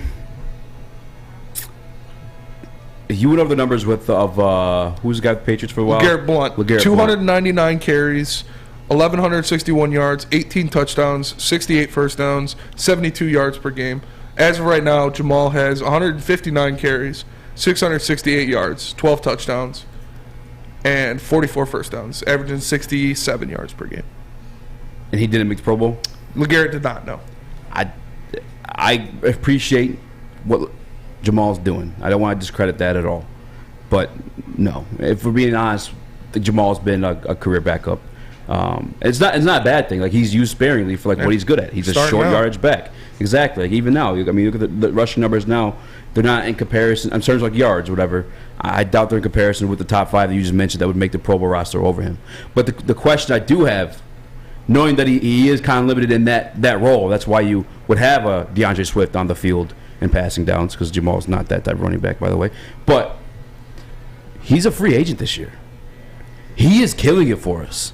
Despite like not being a Pro Bowler and a top tier like rusher in terms of like yards at the end of the day, he is a very valuable piece for us in short yard situations, both with the first downs like Sam said and with touchdowns like Spinney said. How much do we pay him this offseason?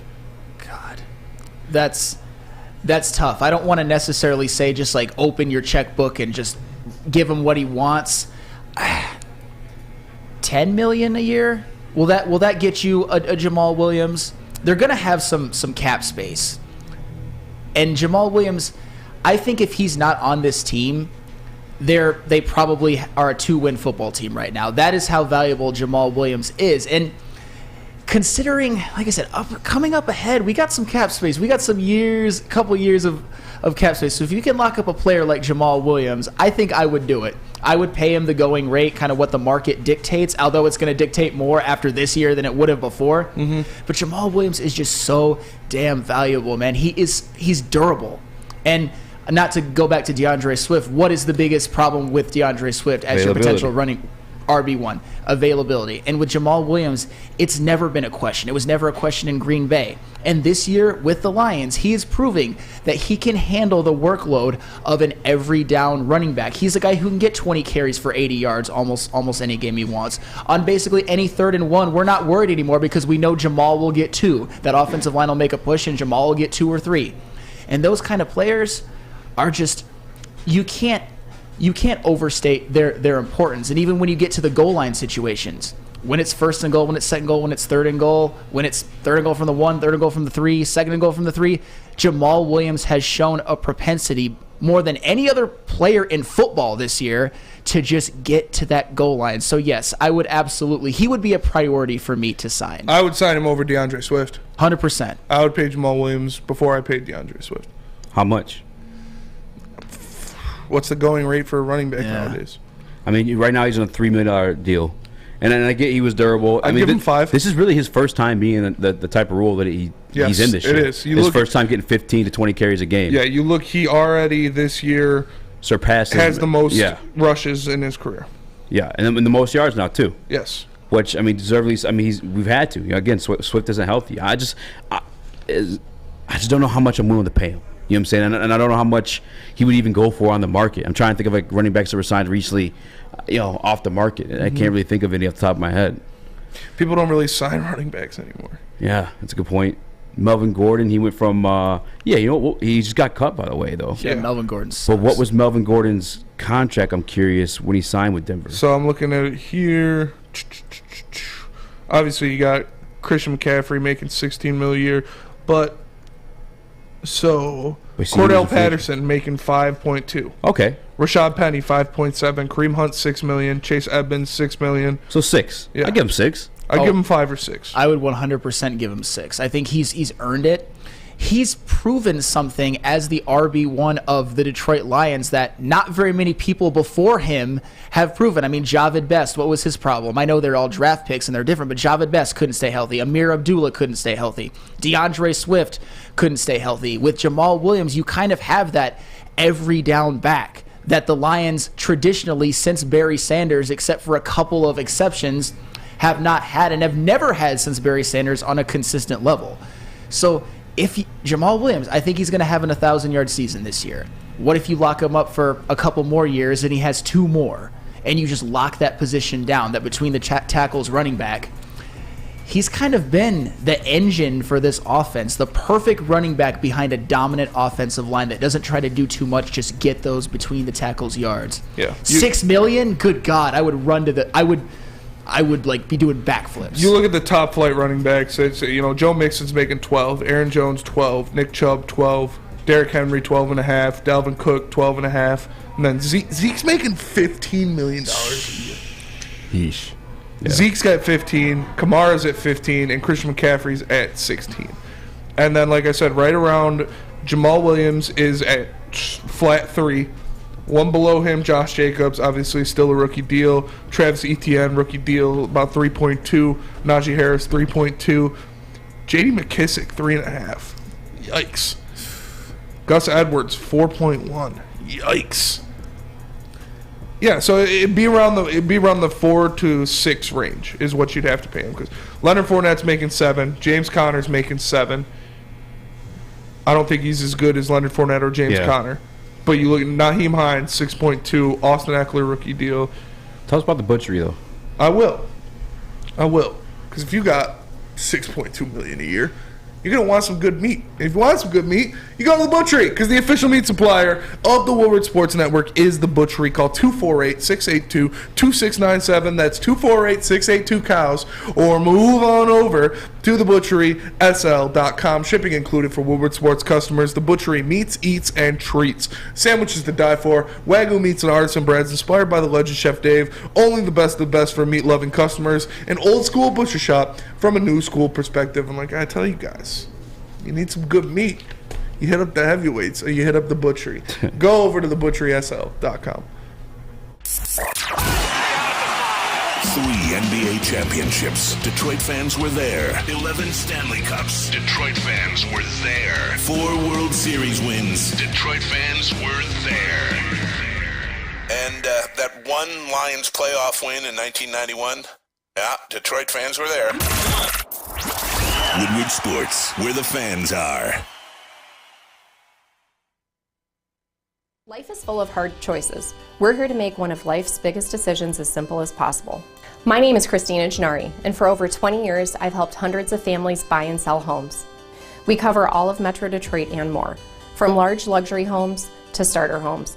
We will work hard to make sure that you get the home of your dreams. So if you're in the market today or even thinking about buying or selling in the future, make the obvious choice. Christina Gennari, the obvious choice in real estate. Visit us at soldchristina.com today. Woodward Avenue, the first paved road in America. Woodward Sports, the first sports network born in Detroit and made for Detroit.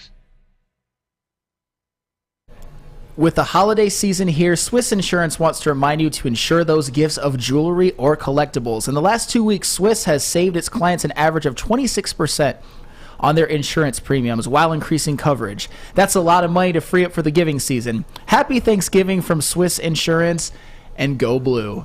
Welcome back, everyone, to another episode of the Woodward Heavyweights live on WoodwardSports.com. I am Spencer Axter. He is Flannel Sam. We got Glizzy Chris in the TD booth. Brazilian Wotions. We got JB Smooth on the ones and twos, and of course Easy in the Maz chair. We just got done talking Speed bumps about are everywhere. the Lions. 71% of people want to pay him. Huh? 71% of the people want to pay him. Yeah. 2 years, $12 million. I mean, 2 years, $12 million is a lot. I like it. Yeah, I would do that. I would pay him 2 years, $12 million before I pay Swift 2 years, $12 million. I would do it just to because I'm cool with taking a running back second round. I think most good running backs come out of that second round. I don't want to take a running back second round this year. I would for sure. Just knowing the type of offense we have, this offensive line, I would rather have a for sure investment in a running back That way, I don't have to like commit long term to a $6 million deal with. I don't know Jamaal if 2 Williams. years is long term. I know, but I beyond wouldn't that, though, consider that. I mean, you'd never sign a running back 'Cause he- for more than 3 years. he's truly. I mean, as much as like his availability, he's not an every down back. He's only had 4 games where he had like, more than 15 carries. Yeah, I mean, you don't need him to be an every down back. You need him in the role he's in right now, and he's producing. Is $6 million a lot to play a guy that's not an every down back, though? You know what I'm saying? Is Leonard Fournette, you look at him. Chase before, Edmonds an every down back? Is Kareem Hunt an every down back? Kareem Is Hunt Naheem could be. Hines an every down back? No, they're All getting 3 of 6 those guys are getting $6 million. Wasn't Hines? Hines is 6.2. He's drafted though with them, no? Edmonds, no. He was a free agent. He was, yeah, they re-signed him. Oh, then that's definitely. I mean, that's the going rate for guys like that. Yeah, for sure. Yeah, so that would be the going rate for Jamaal Williams. James Conner just got he's getting $7 million a year for the Cardinals. I forgot Naheem Hines was on the Bills now. Leonard Fournette is getting $7 million a year for the Buccaneers. Oh, all right. Well, it's how we always bitch where everyone's like, oh, he's getting paid like $15 million a year. I'm looking at Naheem Hines' contract. It's 2, 4, and then 5. It's like one of those situations. His average per year in his contract is $6 million a year. Yeah, but that's not like what he's actually getting paid. You know what I'm saying? Like That is the average amount of every money year. he makes per year based on his contract. But it doesn't work out that way. It's like 2 this year, 2 He's that totally year, guaranteed 4 that $12 year. million. Yeah, on a 3-year deal. I mean, as you got to draft somebody this year, like Jamaal Williams or not. DeAndre Swift isn't. I don't like drafting a running back in the second round this year. I Why don't like not? drafting offense in our first 4 picks unless it's quarterback because our defense needs more help. The defense looks a lot different in the second half of the year than it It did still in the doesn't beginning. look great though. It's looking better. Looks pretty good. They're making plays, but they still need another defensive lineman. They need another defensive end. Because I Cornerback. believe I don't know if we need another defensive end. I believe Okwara and Brockers are both going to get axed. I don't like seeing. Well, he Isaiah might be Bugs available for out there. Thanksgiving now. I just thought about that. Romeo Quara might be out there at Thanksgiving. Yes, not Thanksgiving. I don't think he'll be out there on Thanksgiving. He was activated last week? I think it was only a week before. He's in that Josh 21-day Pascal. window. It's Tim Twentyman put out the Lions injury list for today. Romeo Okwara is not listed on it. That's what I'm saying. I think he might be out there. Charles Harris didn't play. Well, Charles Harris is going to be gone. Yeah, he'll be gone. He'll be gone. Okwara will probably be gone because you can save a lot of money. So you got Brockers is going Pascal, to be gone. the other Aquara. I think you need an edge rusher. I think you need a linebacker. I think you need a secondary player, a cornerback. Yeah, I mean, and if you add some of those new draft picks to the previous draft picks from the last 2, they could be building a potentially very, very good defense. So that's where you get a guy like Jamaal Williams to just solidify that running back position as, I mean, I would say he's been I think he is an RB1 at this point. I think he's proven it. So in the draft, solidify the defense. Although I wouldn't be mad if they took maybe a 4th round flyer on my guy Blake Corum. I would be mad if they took Blake Corum, but I wouldn't mind them drafting a running back in the 4th round, but not Second round running backs are the bee's knees. You got like Sean McCoy. You think that is Nick Chubb. one of the most important needs of the Lions team is a running back right now? Yeah, I do. I think that's like the strength. That's the strength of our offense is the run game. That is the strength of our offense is the run game, Yeah, so we that's should what- draft a running back in the 2nd round. Yes. Instead of defense, instead of addressing something that Well, you isn't the you strength still of our address defense. Like I mean, Kerby Joseph, you love him a lot. He's a 3rd round pick. Yeah. Malcolm Rodriguez, you love him as well. He's a 6th round pick. Like you could address the defensive positions just as late as you can the offensive positions. But I think if you get a running back in the 2nd round, he's more of a surefire than a running back in the 4th round. Now I get running backs do come out of the 4th round, 5th round undrafted, and all that stuff like that. But just Le'Veon Bell, another 2nd round, Nick Chubb, like LaShawn McCoy, like a lot of these 2nd round backs are guys. They're guys that would have been 1st rounders if the running back position wasn't as devalued in the 1st round. You know what I'm saying? Yeah, but I don't agree with like saying you got Kerby Joseph in the 3rd round, you got Amon-Ra St. Brown in the 4th round, but you can't find a running back late. So you have to. I'm not telling you can't find a running back late. I'm just saying your 2nd round running back is more of a surefire than your 4th round.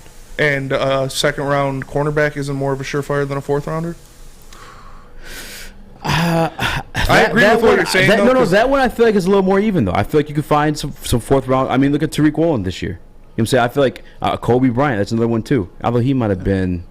Do you guys know what round Kobe Bryant was drafted in? No. But I just feel like you're more likely, like, cornerbacks are one of those hit or miss ones. You know what I'm saying? Would you rather have Hendon Hooker or a running back with that second? Well, I have 2 second-round picks, Yeah. so if I really wanted, I could get both of them.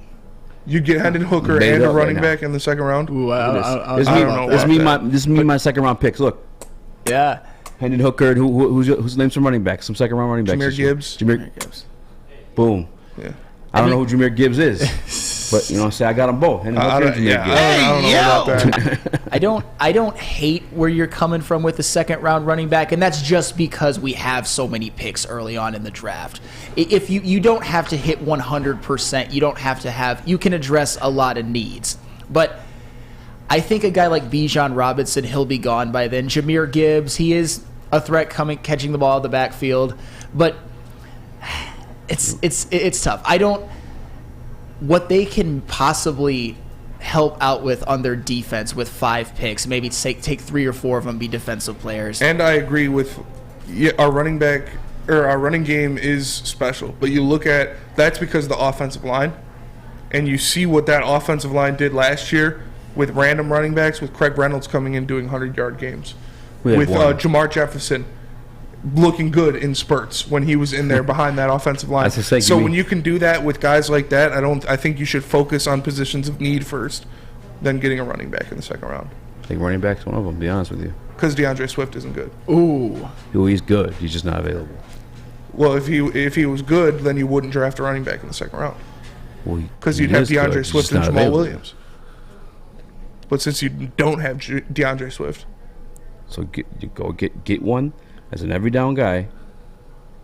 I mean, what are some of these every down running backs in the draft? I haven't looked yet. That's fair. Yeah, I can't really think of any, honestly. I don't. Aside I from haven't took that deep dive yet. Aside from Bijan, I don't really see an every down running back. I mean, obviously, they'll find some. But. Especially if your goal, if you're truly like moving forward with Jared Goff as your guy, you need that run game. Like that's where he's successful in.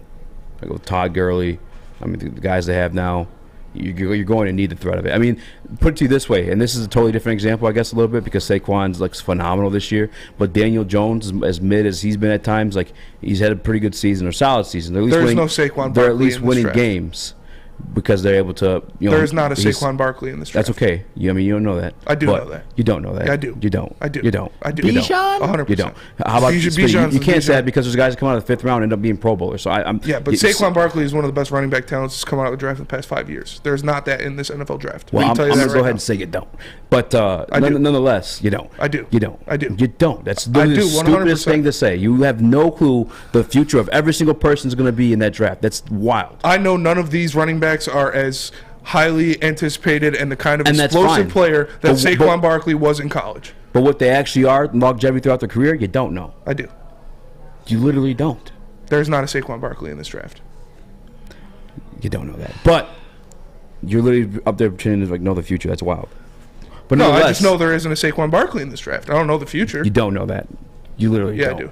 This is the stupidest argument ever. You're trying to predict, like you don't know the future, Spenny. You don't. I know there's no running backs as good as Saquon Barkley in this draft. You don't. Yes, I do. I've seen them play, and I've seen Saquon Barkley play, and none of them were as good as Saquon Barkley was when he was in college. You have a crystal ball up there somewhere? I don't. I mean, like, how do you? Where's this coming from? Just move on from it. What are these running backs that you're so high on? What are the running backs you're so down on? All of them. None of them are as good as Saquon Barkley. Like, is that crazy? Is that crazy? It is crazy because you don't know the future. The only one that I can think of possibly is Bijan Robinson. But you're right. Saquon Barkley was the number 2 overall pick in a time when running backs are completely devalued. Saquon Barkley was probably the greatest running back prospect in the past 10 years. Thank you. And that's all. Like, I understand that some of these guys could develop into being very good players, perennial Pro Bowlers, hell, even superstars. But as far as prospects go, Saquon Barkley, and I cannot stress this enough, the running back position is devalued. He was the number 2 overall pick in 2018. That's outer space level right now. Yeah. I mean, I get, again, you could have that conversation for like prospect, but saying like the kid's not going to be great, and you can't even like name all the kids. This is wild. Yeah, I mean, like I said, Bijan Robinson, I think, has a chance to be special. I think someone's going to pick him up in the first round, and they might be very happy with him. He'll probably be the only running back in the first round. I would bet my life on that he's the only running back in the first round. Yeah, but he's I'm probably number two. I'm probably not sleeping on Muhammad Ibrahim out of Minnesota. That's definitely another name you can bring up there, but definitely not a first rounder. No. Definitely not the caliber of Saquon. Not today's NFL. No. Yeah, he's also like 25 years old and coming off of an Achilles injury. Yeah. He's come back very strong, but no, Muhammad Ibrahim, someone's going to nab him in the second or third round. Sure. For sure. All right. I wouldn't mind the Lions taking him in the third round. Yeah. I wouldn't mind the Lions going running back in the third round, but I think with their first 4 picks, they need to get a lot of defense and a quarterback. Personally, I think those are the biggest needs on this team. Huh? Where do those defenders work out? They work out at Planet Fitness, because Planet Fitness is the home of the judgment-free zone, where you can work out in a non-intimidating judgment-free atmosphere. The gym that has always been known for being clean is now cleaner than ever, has tons of equipment, a full-body workout in just 30 minutes in the 30-minute circuit, and all memberships include fitness training. You get all of this for just $10 a month. Join in club or online at planetfitness.com. It's Planet Fitness, where your fitness is essential. Love Woodward Sports? Love wearing clothes? Then you should be wearing Woodward Sports clothes. Check out our full line of merch at woodwardsports.com. Just click on shop. We have all your favorite designs, like Dan Campbell kneecaps, Beverly.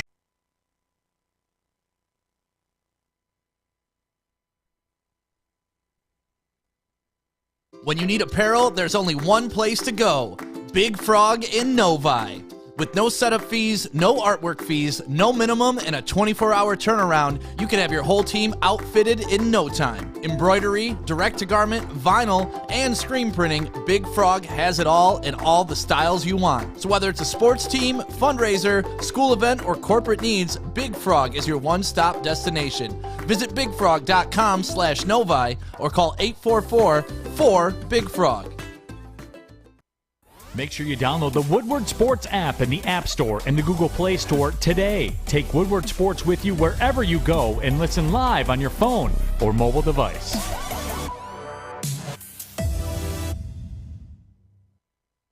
Pay DeAndre Swift, so that doesn't diminish what talent he is.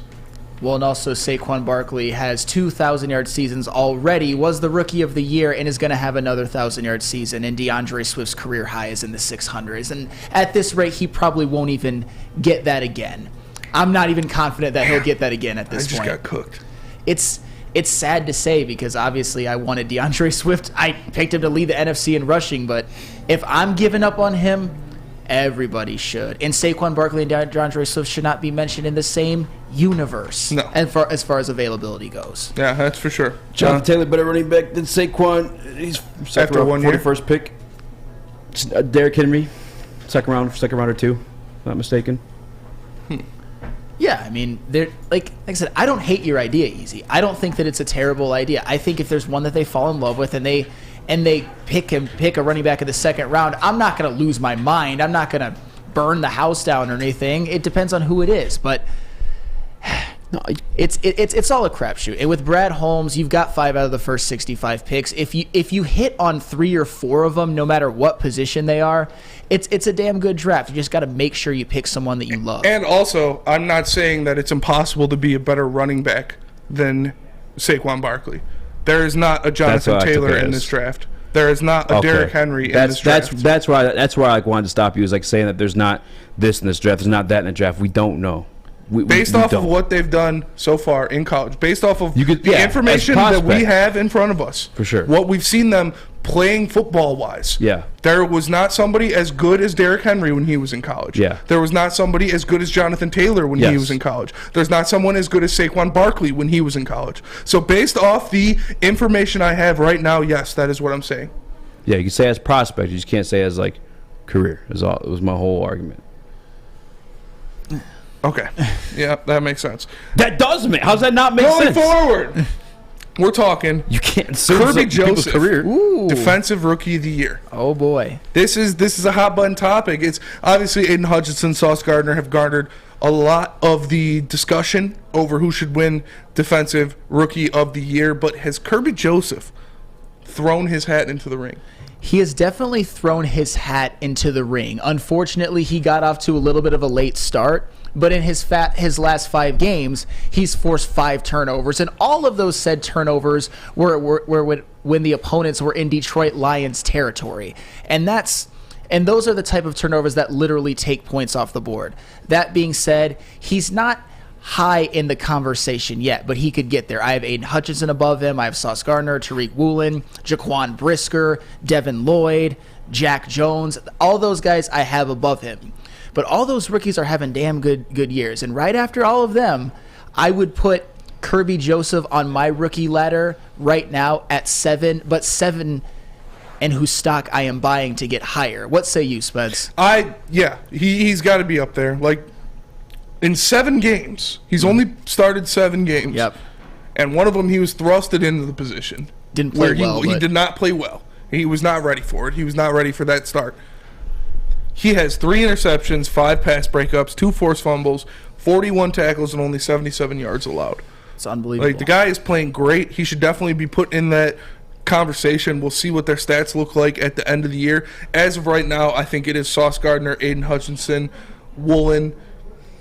You got to look at Devin Lloyd. You got to look at Jaquan Brisker. Yeah. But Kerby Joseph is thrusting himself into that conversation. Yes, and he also has a defensive player of the week, not rookie, player for what he did against the Green Bay Packers. And just to bring this up again about Kerby Joseph, if he doesn't play in that game, if he doesn't make those 2 interceptions when the Green Bay Packers were in prime position to score, the Lions lose that game. And right now, they honestly might be 1-9. That would have that changed the entire trajectory of their season, turned it from a season that might have been on the verge of them tanking to a season in which they are now 4-6, and the possibilities are endless.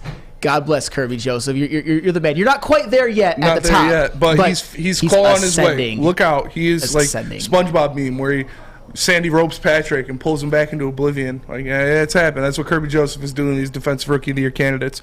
But we'll be right back. We still got to work some things out on the technical side. But what you don't have to work out is where you're going to get a T-shirt, because you can get one from Big Frog for free.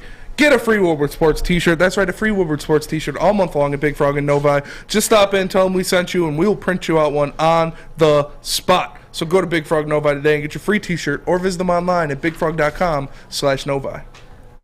You have an opinion? Make sure it's seen and heard. Corner, jumper, tweet us, hop on the YouTube chat, slide in the DMS at Woodward Sports on all social media.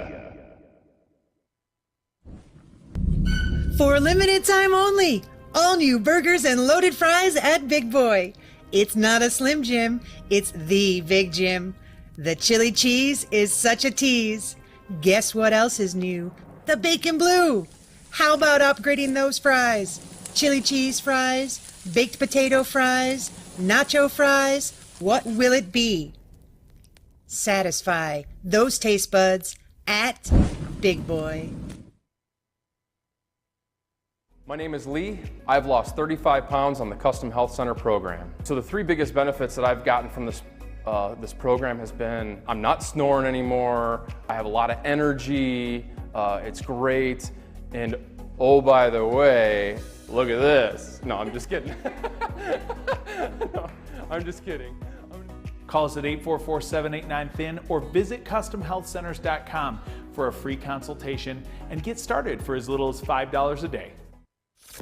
Woodward Avenue, the first paved road in America. Woodward Sports, the first sports network born in Detroit and made for Detroit. Downtown Detroit is all decked out this holiday season with the return of the Cadillac Lodge and the Monroe Street Midway. The Midway has a giant slide, winter bumper cars, and an indoor arcade. Plus, you can grab drinks at the Lodge before or after games. Shop, eat, and play downtown all winter long with DeckedOutDetroit.com. What up, though, everybody, and welcome back to the Woodward Heavyweights, another episode live on WoodwardSports.com. I'm Spencer Raxter. He is Flannel Sam. We've got Chris in the UPS booth. We've got Jamie Smooth on the ones and twos. Obey your master. We've got... Dude, this is pretty hardcore shit. We got Easy in the Mad chair. And before we took our quick break, we talked about Kerby Joseph's potential to win Defensive Rookie of the Year. Easy, how do you feel about that? Kerby Joseph win defensive rookie. I mean, You think it's possible? You said you're gonna throw some chat on it, I tried. I went to FanDuel. and then the internet went out. Yeah, the internet went out. No, it wasn't available. Uh-oh, what's that? Hello? You still hear me? Yeah, That was weird. that was weird. No, I tried. Using the Easy, voice. this is your conscience. But No running back is as good as Saquon Barkley in this class. yeah, I know. Idiot. But he could, yeah. If he's continuing what he's doing now, you have no other choice but to put him in there. I mean, it's such a I get Vegas like makes the odds and like Vegas knows, right? Vegas knows. Then how the hell is Kerby not available for me to bet on right now? You have Malcolm up there, and I love Malcolm. Don't get me wrong, but like I love Malcolm. Kerby's shown out a little bit more than Malcolm. I mean, if you're being real about it, maybe he's also fucked up. I'm not supposed to say that word, but he's also messed up a couple times too. I mean, so maybe that's the reason why. I mean, I don't know. I mean, I think honestly, with all due respect to Malcolm Rodriguez, that Kerby Joseph is the better candidate for Rookie of the Year. Obviously, Malcolm Rodriguez is more consistent. He's been the Lions' best linebacker, but Kerby Joseph has more splash plays in a season for a safety than a lot of veterans, than a lot of the best of all time would have in their seasons. And he's done it in the last 5 games. Yeah. I'm not saying it might be a little too little. Say it, Sam. Hey, it might be a little too little too late. Say it with your chest. Damn you guys. It might be a little bit too late for him to ever be in the conversation of winning it. But you got to start mentioning Kerby Joseph in Defensive Rookie of the Year. He's climbing fast. He's making moves to get to the top. Like I said, man, the guy's got 5 turnovers in 7 games.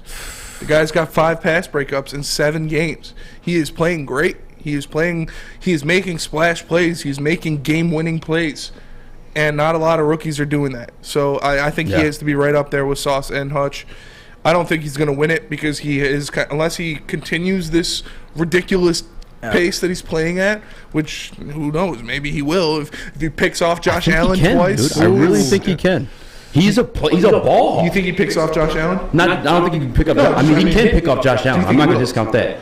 Yeah, Josh Allen be throwing interceptions. He does. You know what? And he's in. Josh Allen's and like this could be a game where they're going to be trying to like stunt on us because they need it. Yeah. You know they haven't looked themselves the past 3 games. Like I said, yeah. So we'll be trying like doing all kinds of crazy, like look extra sweet out there, and Kirby's gonna be like Kerby. Hey, pause. That's not the noise Kerby makes. The noise Kerby makes is like ooh. Yes.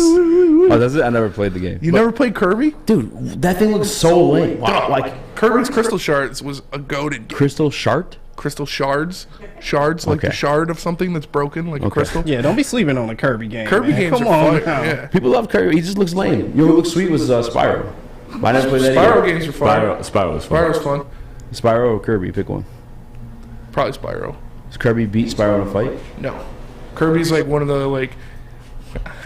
You're gonna make me so aside that not a lot of people have seen in this Woodward Sports chat. 'Cause I am a big time nerd, but like if you stack up like feats, abilities, different things when you're going fighting one-on-one, different universes, that's how you have to break it down. It's like what has he done in his universe compared to what other people do in their universe? And Kerby has stupid hacks, bro. Like stupid hacks. Like he's one of it's like Kerby, like Bugs Bunny, Superman, and like Ed from Ed, Edd n Eddy or like and SpongeBob. Like literally Ed like crazy. Toonverse, like cartoons. Yeah. That power is like upper echelon. I believe it. Like in an episode of Ed, Edd n Eddy, Ed eats a slide, like an entire slide, because he's got a pebble in his shoe. Like Eddie pulls the sun out of the sky and takes a bite out of it. Like these are feats that like nobody else. He rips his stairs when he's in the basement. Yeah, his parents take his stairs away when he gets grounded. Like the Toonverse is crazy. Like Bugs Bunny's hacks are crazy. But it's funny I said sharp because Kerby says it's funny. You ain't seen shit. Yeah, I'm only farting. He's sharting now. He's sharting right now. He's starting sharp. No, honest God, I think he can continue this. Like it's become a characteristic of his. And he has more picks this year, I think, than James Derwin and guys like that. Like he's a ball hawk. He's Jessica Rabbit's bad. Sapper 18 in the Woodward Sports chat said Jessica Rabbit's my god. She's a baddie. I'd hit for sure. Oh yeah, she's a person. She's just a person. So she's a cartoon person. You still hit. It's like they took away Lola Bunny's big naturals in the they did in the remake of Space Jam. Yeah, they did. And they took away Mario's cake in the Mario movie. Wait, it was cake. He's not caked up like he is in the game. Oh. He doesn't got that Kyle Lowry on him. But we're going down the slippery slope here, so I think we'll just call it. Appreciate everyone for tapping in and joining us. Lola Bunny. Smash that like button like I smashed Lola Bunny. We appreciate you all for tuning in on WoodwardSports.com. I am Spencer Axter. He is Flannel Sam. We got Chris Gliz in the UPS booth. We got JB on the ones and twos, and our boy Easy in the Maz chair. You know where to find us. That's WoodwardSports.com. You know when to find us. That's 5 to 7, Monday through Friday. Again, only on WoodwardSports.com. Appreciate you all for tapping in. Make sure you like, share, and we'll all see you tomorrow. Peace.